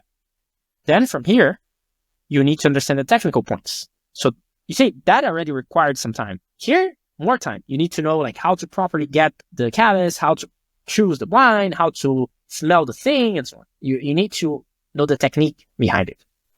Yeah. Then, continue, you need the experience. So you need the muse, the painter and the muse. You need the experience of like actually going and trying the wines and serving and choosing and so on. So if you just know the technicals, but you don't have the experience, doesn't matter, nothing. Like you're not getting there. If you study everything about riding a bike, but you never rode a bike, you don't know how to ride a bike. You need to go there and try. Exactly. Right? Yeah. So continuing, if you did this well enough, again, time required here. Here you found your son. You found your magnum opus, your great work, your whatever name you want to have, right? Your philosopher's stone, whatever. Here is when the story actually starts. So if you didn't come to here in let's say if you want to become a sommelier and you didn't come here, you never even started to become a sommelier, because here's when the game actually begins. When you found your way of doing it, you're now trailblazing your way. Okay? And this is when you start to understand, okay, now I need discipline to do it for years and years and years. Like, I'd say Bruce Lee, he didn't invent his own stuff until he practiced a lot of stuff. So you have people that talk about, let's say, chaos magic a lot in the internet, but they don't understand chaos magic just means a system that you created. How can you practice chaos magic if you're here? You're just starting. Bro, go use magic systems. Then you can think of creating your own stuff. Otherwise, you're just going to do gibberish. It's not going to be well. Yeah, exactly. And wasn't it also Bruce Lee who said, like, I don't fear the man who practiced 1,000 kicks one time. Yeah. I fear the man who practiced one kick 1,000 times. Exactly. So again, you go through the end of the thing. You don't start a lot of these. You end one at least. And then you can see if you start others. And then, okay, so you have the discipline. Eventually, you're going to have so much knowledge and experience that is going to overflow out of you. You're going to have to share it with others because you just have so much. You become a master in the thing. Yeah. So now, not only it will feel good to help others, but it's just going to be so much. Now you cannot learn so much more because you don't have people to practice. Like you need to train other people basically, so that they can and then help you remember how it was in the beginning. Yeah, you can raise up the next generation, exactly, if you will, and that is the sign of true mastership. If you're able to raise up the next generation, if you're able to help them climb the tree, exactly, as well, exactly. To me, that's the biggest point. I don't know. I'm a little bit biased sometimes to the right column, but that's it. It's so nice, when you can talk to someone about something and they learn it and they share, let's say, a different point of view. Like, fuck, I love that, and someone come and share a different point of view of something that I also study is so nice. Like, this is this step.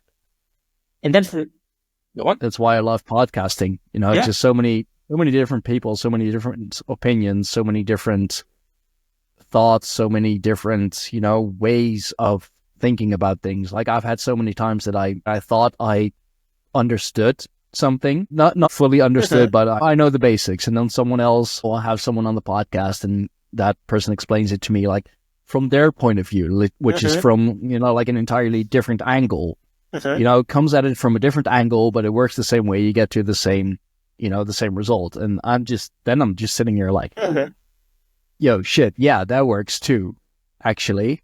And that helps me understand it so much better. Like, yeah, my way works. Sure.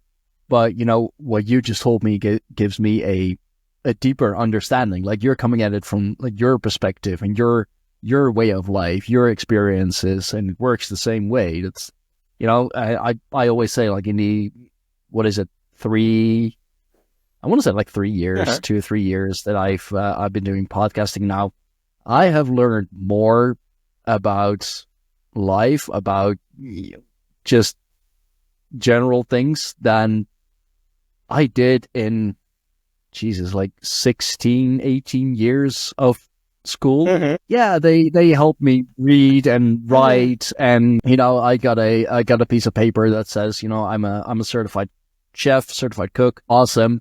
But it's it's on the podcast, and just by talking to so many different people from so many different walks of life who've done so many different things, that I really learned, like, okay, this is how things work.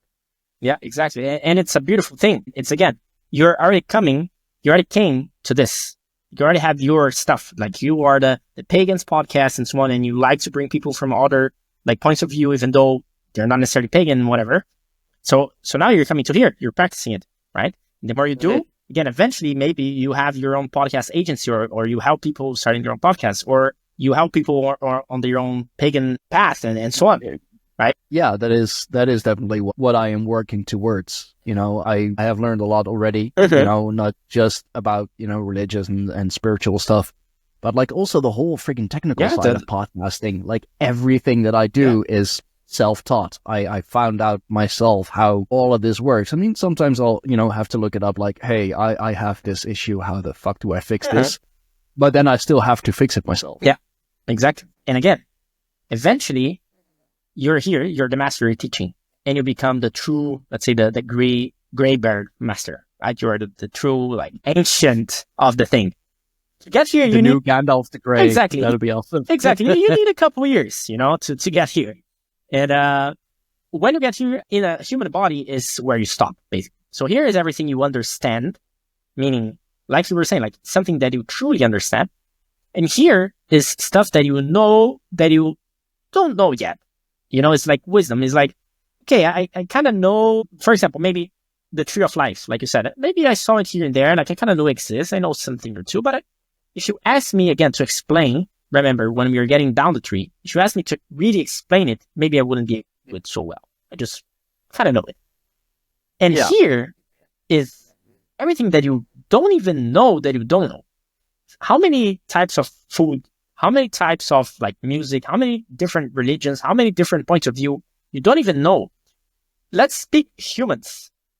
Infinite. Exactly. Let's speak humans. There are, like 8 billion or whatever. You know your point of view, maybe point of view of people close to you, parts of it. Mm-hmm. There are a lot of people that you don't. Now, bump up the number to animals, plants, minerals. It's so much points of views that it's literally impossible in a human body to understand it. So, like, you cannot get there, right? That's not gonna happen. Not in this meat suit. Exactly. So, good thing that we are not the human body. If it's still not clear for you that was listening, we are not this carcass, this flesh thing. This is just the vehicle. So, good. Now we can learn how to properly use the other ones. So again, that's the point. You see, you can go down, you can go up the tree, you can play around. It's nice. It's like it's a nice system. See, everything that I talked about these last two examples, you don't even need to care about existence of God or not, or existence of spirituality or not. It's all this is the technology. Everything that we do as humans, we are copying it from nature. Most times from our body or another animal's body, or from like a tree or someone. Yeah. So you're getting stuff from nature into reality, and you're like transforming it. The idea is already out there. Everything has already been done. You're just mixing around and doing different points of view of the same thing that already exists, basically, the same idea. Yeah. No, exactly. There is this, just the different kinds of practice. And there are, it's like very simply put, all paths lead to Rome. Like you can go from here, you can like come from the north, whatever. Eventually you'll come to the same conclusion. It's just everyone has their own path that they need to walk with their own obstacles, their own lessons. It's problem solution. And eventually, if you have resolved enough problems, it won't be a problem anymore. Exactly. Shouldn't be. You know how things. No, except If you do it right, it shouldn't be. Exactly. Yeah. Let's preface by saying that if you do it right, if you do everything right, which is impossible the first time, and don't let anyone tell you that, I did everything right the first time. The fuck you didn't. Bullshit. Because then you wouldn't be here. Then you would be already be like an ascended master, Exactly. And again, that's when you understand there's no perfect time to let's say, do something. If you want to do something, like, I have this feeling that I want to be like, let's say, a footballer. And now I'm 30 and I cannot be a footballer. Okay, you cannot go the footballer route, but maybe you can do something different. You can maybe, even nowadays with technology and so on, you can just be like a content guy on football, or you can be like, I don't know, like a guy to do massages or whatever. You can do something about it. Really something that calls you, right? You can do something exactly. Like football can still be the thing that you do. Yeah. But there are many different paths to take from there. Like you don't have to be on the field, be one of, the 22 on the field. 22 again. Exactly. Yeah. Oh, Christ. Yeah, of course. You can be the coach, you can be the trainer, you can be the guy, who gives the massages, you can be the line judge. You can make content out of it. You can be the guy that goes to some child thing that helps child surpass something. I don't know. You can do something. You can be the reporter who calls the game. Yeah. There are the judge, whatever. For example, the referee. Sorry, not judge. Referee. It's still kind of a judge, really. Because in Portuguese is juiz, so I thought it. Yeah, no, I get it. It's referee, judge, same. Yeah, so there are many routes to take. For example, I really want to do this podcasting thing, and I am working my fucking ass off for it. Does that mean that I'm gonna make my money with podcasting? No, but it can be a vehicle through which I make a living. Exactly. Just to make your money with podcasting alone, even in the year of our Lord 2025, it is practically impossible unless you're fucking Joe Rogan. And you've been on the grind for fucking years and years and years, and you started at just the right moment. Yeah. But that's even the thing. If you crystallize in the idea that, let's say, a podcast is the thing that has to make me money, you are limiting the possibilities. Yeah. You can have examples. For example, Carl Jung. He did a lot of his work on psychology and whatever. And he had someone basically finance him. I think it was his wife or whatever, one of the woman he had. And you have a lot of examples. I'm translating this book, The Archeometer. And again, the Saint Yves, the guy that wrote most of it, he basically found a person from the royalty or whatever, like a duchess or whatever, some woman that was important, had money, and they got well together, and he got the money. He didn't necessarily need to write the things he wrote for the money. That's also the point. If you take the crystallization of how things should be, as Kabbalists, you can basically say, I'll do this. I don't care how it's going to be done. I just know it's going to be done. And that's it. It is going to be done. Okay, I want to do something. I don't have the money right now. Whatever. Start doing it. Start doing what you can. Let's say I want to make a trip. Start planning it. I live in Italy right now, but I'm from Brazil. And the trip to here was such a magical thing. When I look, I bet about it, it's so many crazy things that I couldn't have planned for it to be the way it was. It just was. I decided one day that's where I'm going to be. I started planning and and when I play, boom, I'm here. Yeah, no, exactly. And it's the same thing that we just mentioned with the football. Don't focus too hard on the one thing, because you can only disappoint yourself if you're not gonna get it. And even if you, by some miracle, manage to be one of those, 22 on the field, maybe it's luck, maybe it's, I don't know, you married into some freaking football family or whatever. I don't know if that's a thing. Yeah, imagine generational football, probably. Oh yeah, Pelé, the Brazilian guy, one of the biggest. Yeah. So his son obviously had to be a footballer. It's not his choice at this point. His father would want him to be a footballer. And you see the problem again because of the crystallization of the idea that, because I'm Pelé, my son has to be a footballer. His football son was shit. Sorry, he was like a goalkeeper. It was shit. It wasn't supposed to be a footballer. But yeah, no, but I mean, you see the same thing. Like, I'm a big wrestling fan, big pro wrestling fan, and like multi-generational, superstars, wrestling stars. It is a thing. It is absolutely a thing. But a lot of them, like, they try different things first. They have the genetics oftentimes to be a great athlete, but they have to cut their teeth elsewhere, like in American football often, or some other form of martial arts, but they already have the connections, they have the family connections, and, they have their way in. And oftentimes, they're pretty good. But oftentimes also it fails. Yep. Like, it doesn't matter if you're, the son of the dirtiest player in the game, Ric Flair. If you suck in the ring, it doesn't fucking matter who you are. You still suck. Yeah, exactly. But then you can do something else within the world of wrestling. You can be a promoter. You can be the guy who, does the merchandise. You can be whatever you like. And that's or also nothing at all. Really. You can say, fuck that wrestling shit. I'm going to do something else. Yeah, Again, it's your exactly. choice, like, right? If it isn't for you, it isn't for you. Yeah. Just because, your family did it, because your father is the dirtiest player in the game, one of the most fucking famous wrestlers there is, doesn't mean you have to follow in his footsteps. Mm-hmm. You can choose your own career path. I mean, if I look at my parents and, the career paths that they took and the studies and whatever, I mean, like, genetic wise, yeah, I am my mother's son. I am my father's son. Absolutely. Life path wise, holy shit, it couldn't be more different. Yeah, but that's the thing. Maybe you don't know what they wanted to be and what they had, quote unquote, had to be. It could be that they wanted to be something that you are right now, but they didn't have the capacity. Because, as you know, when we think about free will, do you think we have free will? As in, I can do whatever I want, whenever I want, the way I want, everything and so on.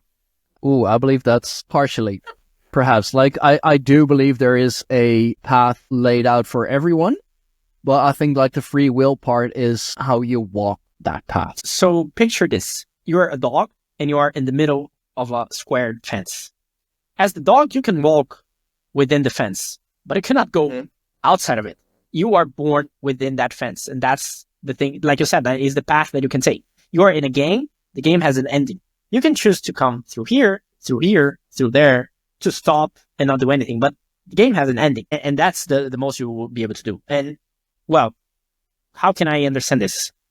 First, you are born within a specific environment. So you are born, for example, you in the Netherlands. I was born in Brazil. Yes. Being born in Brazil, what are the chances that I would be a Nordic, like a pagan Nordic? Very low. There's not so many guys, especially in the region that I was born. So it's not so much about free will at that point because I wasn't even given the chance to say. I didn't even know. Like, how would I, born in Brazil, be a guy that is good at skiing, like ice skiing? There's no place to go ski. How the fuck would I, you know what I mean? Like, that specific path is likely not going to be the one that I would took. Now, what are the odds that I was going to be a footballer? Well, very high, because in Brazil, that's actually... So people talk about it. So it's... Or a jiu-jitsu grappler, Brazilian jiu-jitsu. Exactly, jiu-jitsu. I train myself, and like some of the best grapplers out there, I mean, they come from Brazil. Yeah. I mean, fucking obviously, that's, it's where the Gracie family comes from. It's, the fucking sport that they made. Yeah.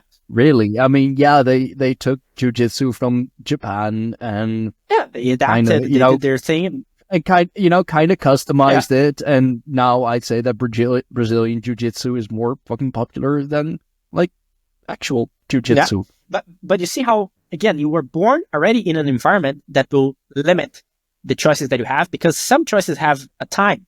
If you were born in Brazil and you stay in Brazil like until you are 20, again, you're not going to be an ice skiing guy, because probably ever gonna even see ice, literally. And So Brazil, well, in the freezer, yeah, maybe perhaps. the freezing, exactly. Yeah. If you're like those I, things, ice cubes, yeah.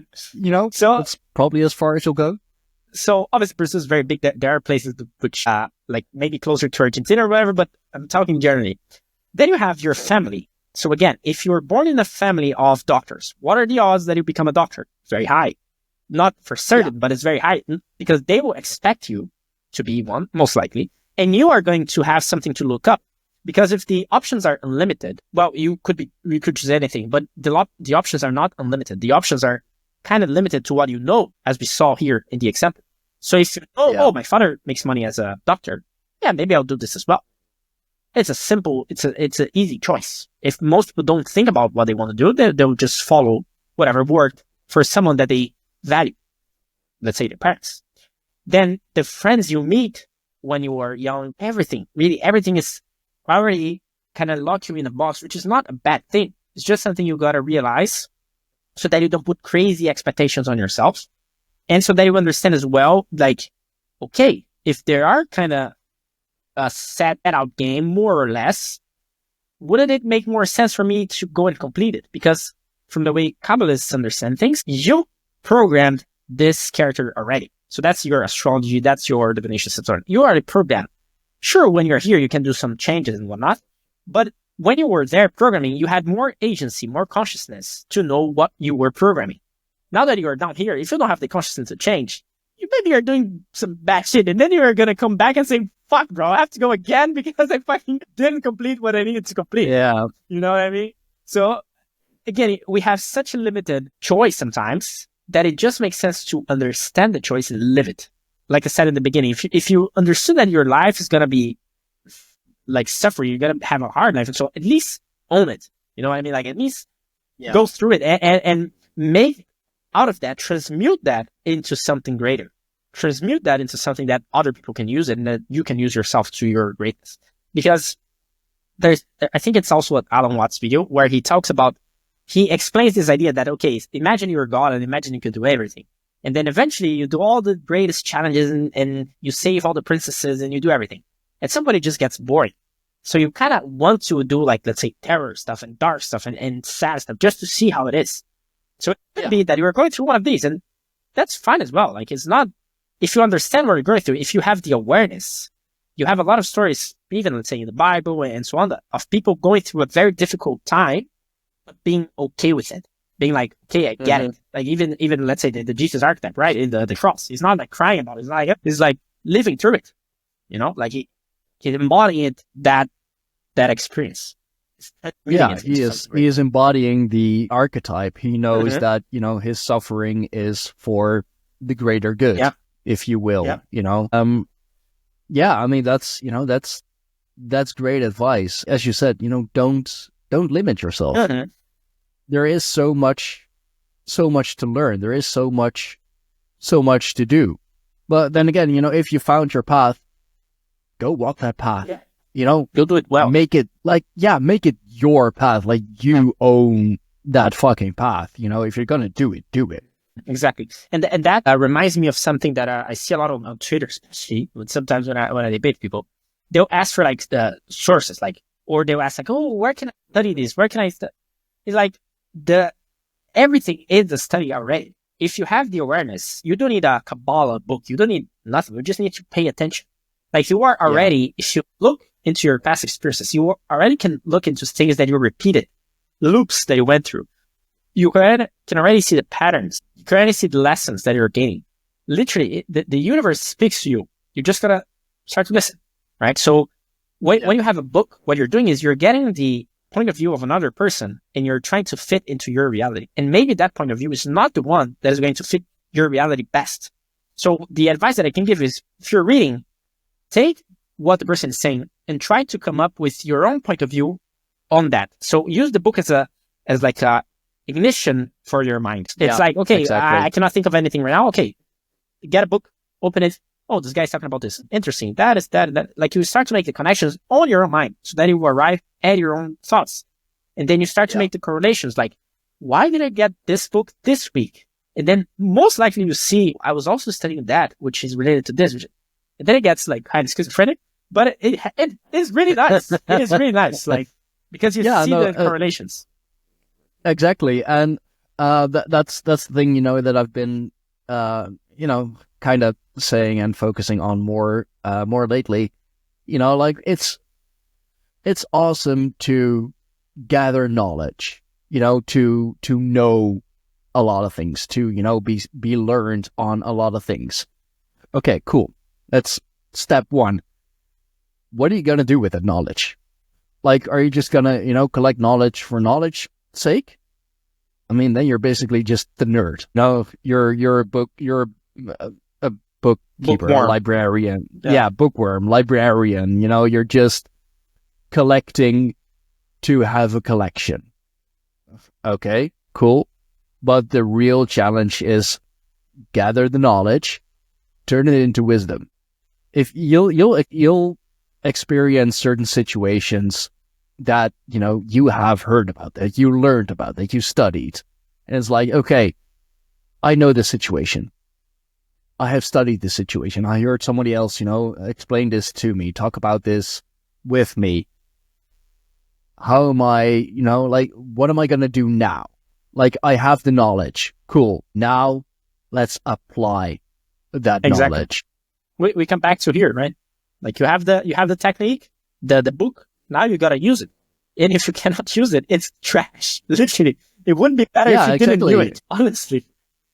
I mean, yeah, like, whether you know it or not, if you're not gonna do something with it, then, like, what use is it? If you have the knowledge but you're not using the knowledge, then what use is having the knowledge? Yeah. You know, if you're not gonna able to turn it into wisdom or even into practice at first, you know, from practice also comes wisdom. Yeah.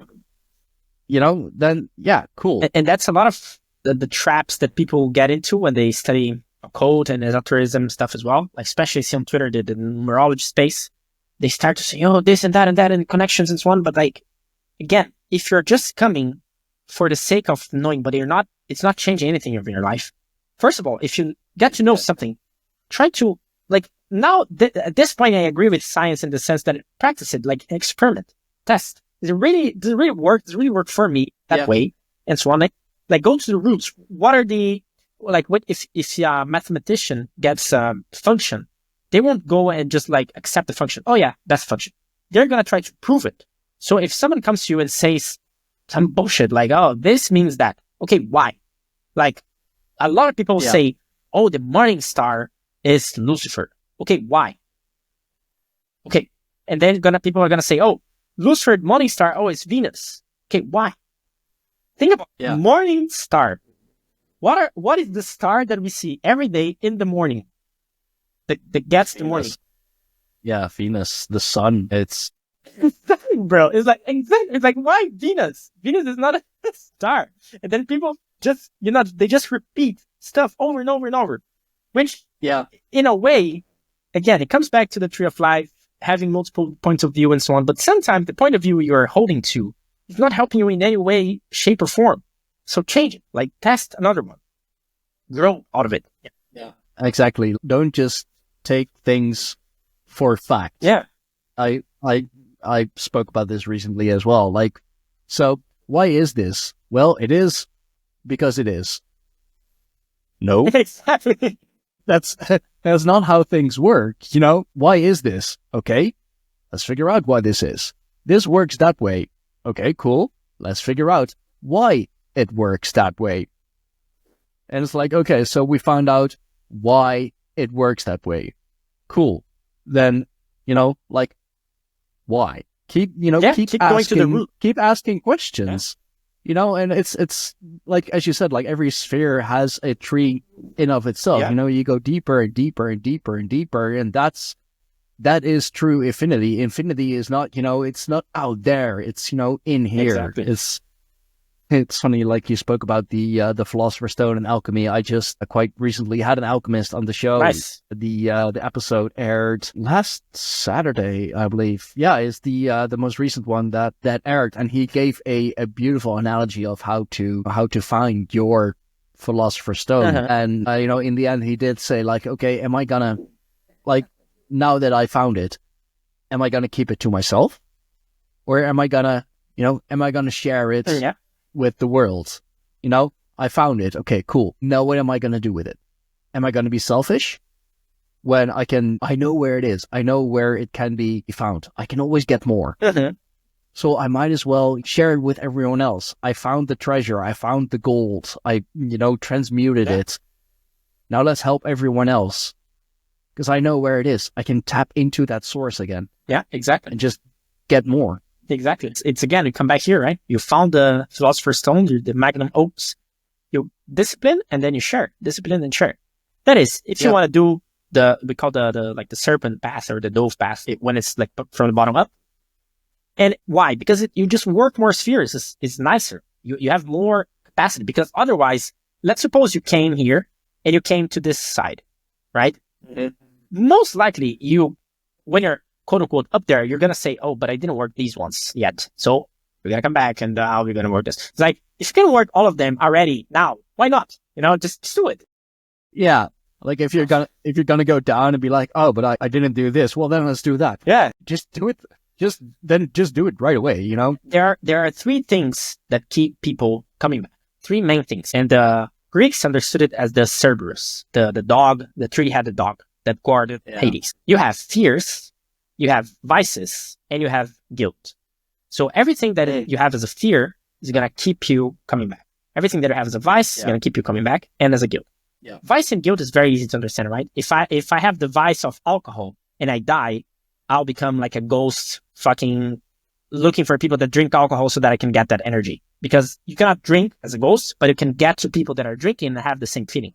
So think about that not only next time you're drinking, but next time you're eating out, next time you're having sex, next time you're doing anything. There are some people around. And it's not bad. It's just that you understand. That's creepy. You understand how vices can be dangerous, not because of the chemical part, but because of the spiritual part. Because that's the thing. If you understand what you're doing, that doesn't become a problem anymore. First of all, because they cannot reach you, because most likely you are in let's call it vibration, a high enough vibrations that they literally cannot reach you. They cannot see you. Or you know how to protect yourself, or you know how even to quote unquote use them. You can say like, hey bro, yeah, you can get a little bit, but go help me with something as well. Just go get it from me. Like go, yes, like help me out. Yeah. So you have this. Those are devices. Very easy to understand why they would keep you here. Guilt's the same. You go out and you realize, fuck, man, I was such a bad kid to my mom. Like I gotta do something about it. Now, even if let's say next time I'm gonna be her father or whatever, like we gotta sort this out. Mind you, not always the stories that you see when you're up there are true. Just like you see in movies like Men in Black and The Matrix, like memories can and will be implanted. So that's why you need a consciousness to know what exactly quote unquote is, not is, and you understand how even though some action may seem bad, having the guilt of doing it doesn't serve you in any shape, in any way. Just like grow out of it, like understand, surpass it, and that's it. Don't become like, don't put heaviness. That's what the Egyptians would say. You weight your heart with the feather of Ma'at. Like don't make your heart be heavy, like make it balanced. Those are very easy to understand. Then fears, it's a little bit harder, but the idea is that if you have the fear of, let's say, you have paranoia with spiders or something, this is on your head. And all of these fears that have very concrete fears, but also strange thoughts that you didn't control. Let's say you thought of an elephant, and then you thought of a bat, and then you thought of fire. And now these thoughts combine into an elephant with bat wings that throws fire or something. There's some random shit. This is on your mind. That's pretty epic, actually. It's right. That's for some people, but some people imagine like a Catholic nun having this. It's like, this is like the devil or something, right? And so, yeah, okay. Those uncontrolled symbols, they become these chimeras, these things that, again, when you don't have the flesh anymore, they are apparent, and you cannot remove them if you don't know the tools to remove them. So they're just gonna, fuck with you and that's purgatory, until you purge them, until you clear them. Now you're okay. I'm wake up again. But that's the problem. While you were doing this, it's very likely that you come back here. Now, and that's the thing about the Kabbalah. You start to understand how to deal with all these different things.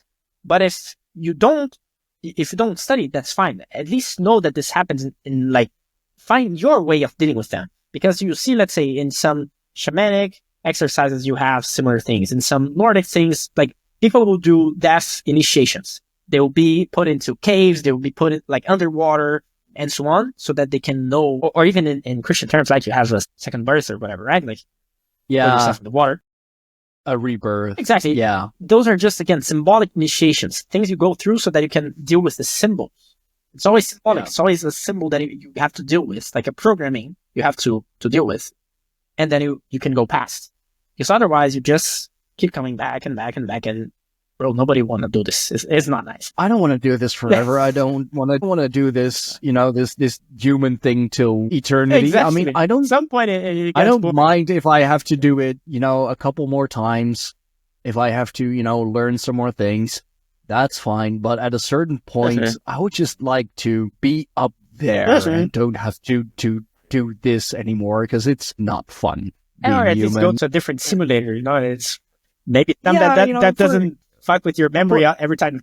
Or play a different game. Exactly. I mean, the human game, it's it's fun while it lasts, and it's I've been around the block a few times. I get it, and there's still work that I need to be doing, and I will. But like, can I then at least, when I have learned everything, can I play a different fucking exactly. game? That's the point. Well, dude, like we've been going for 2.5 hours. That was really nice. Didn't even feel it. Yeah. No, and but I mean that's just what happens when you have just so many things to talk about and so many things you can relate it to. Like, for everyone watching, for everyone listening, thank you for sticking with us. Yeah, thank you a lot. I know this is a long one, but we have touched on so many things. There's bound to be something that that you can learn from. Bound to be something that is valuable to you. As Matt mentioned, something that makes you a better person. That makes you want to subscribe, want to like, want to follow, without the stalking part. Exactly. Please. That'd be great. Okay, Now that I mentioned it's out there, but please forget it. If we cannot do that, that is fine. You can send me messages on social media, in my email. That's fine. I'll just fucking mute the notifications if it's too much. Okay, just don't you open my front door, please. Yeah, exactly. No, but Matt, thank you so much for coming on. This has been awesome. Yeah, it's a long one, but a lot to ponder on, lot to think about, lot to have it. I need to have it sink in. But with the editing process, I'll I'm gonna have to listen to some things multiple times anyway. Nice. Yeah, thank you so much for coming on, man. Thank you for calling. Absolutely. I guess for a first time going 2.5 hours right away, that's a good. It's really nice. That's a good initiation. It's a good initiation. Exactly. So yeah, like plug your stuff real quick, man. Like, where can the people find you? The important things that you do. Why should they subscribe to you? Oh yeah, for sure. I mean, they should. But so if you liked everything that we talked about, I just post about on X about this. So at Mat Moura 19, and I think that's my most active. I also post videos on YouTube, but the same videos I post on X. So anyway, you can find them there. And I also have a website, so kaabalah.com, but written slightly different. So it's KAA.com. So it's a different graphy. There's a meaning to it, but whatever. And there you can find some nice tools, like some tarot tools, gematria tools, some astrology tools. There's a bunch of cool stuff that I have put there. Some nice content as well. And that's pretty much it. I mean, if you want to, like, to me, the greatest satisfaction is having people learning and using this stuff. So if you want to learn more, then just follow me on these channels.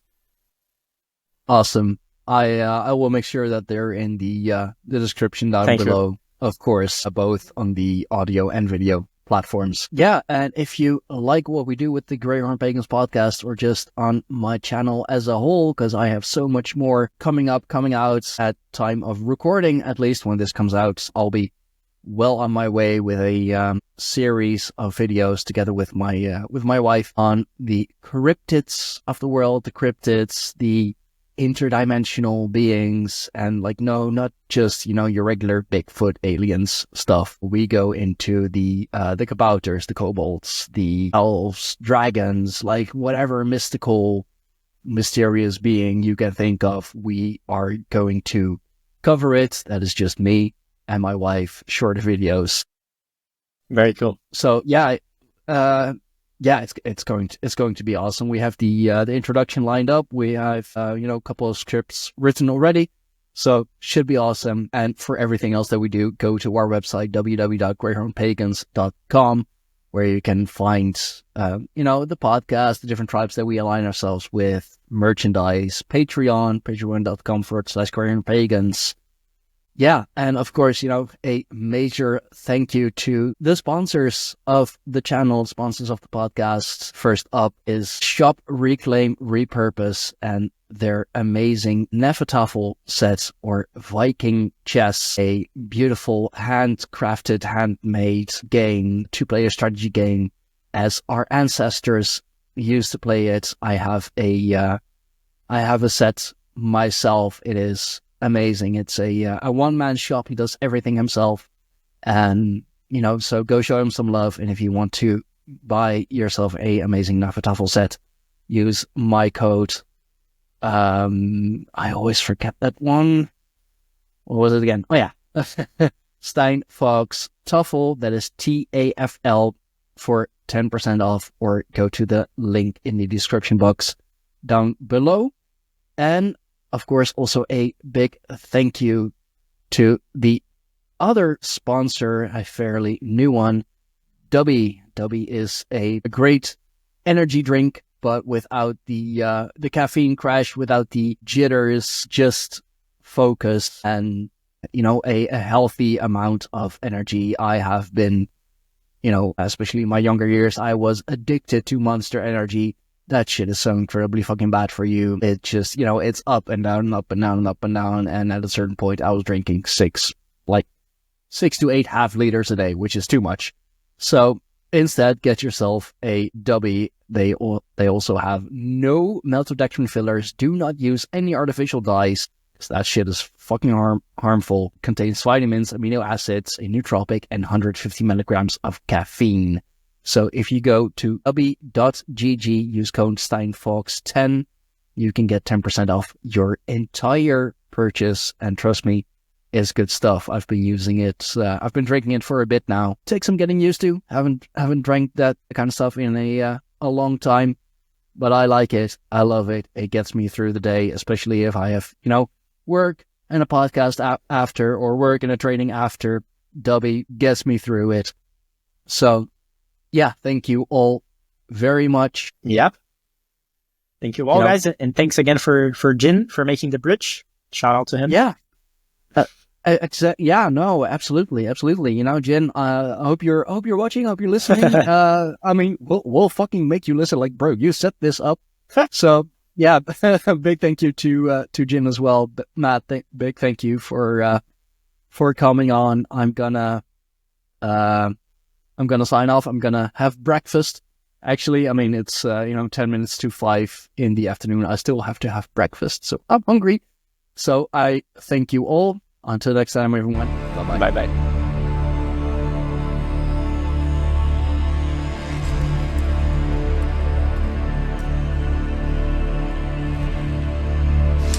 This was yet another amazing episode of the Greyhorn Pagans podcast. We thank you all for watching. We thank you all for listening.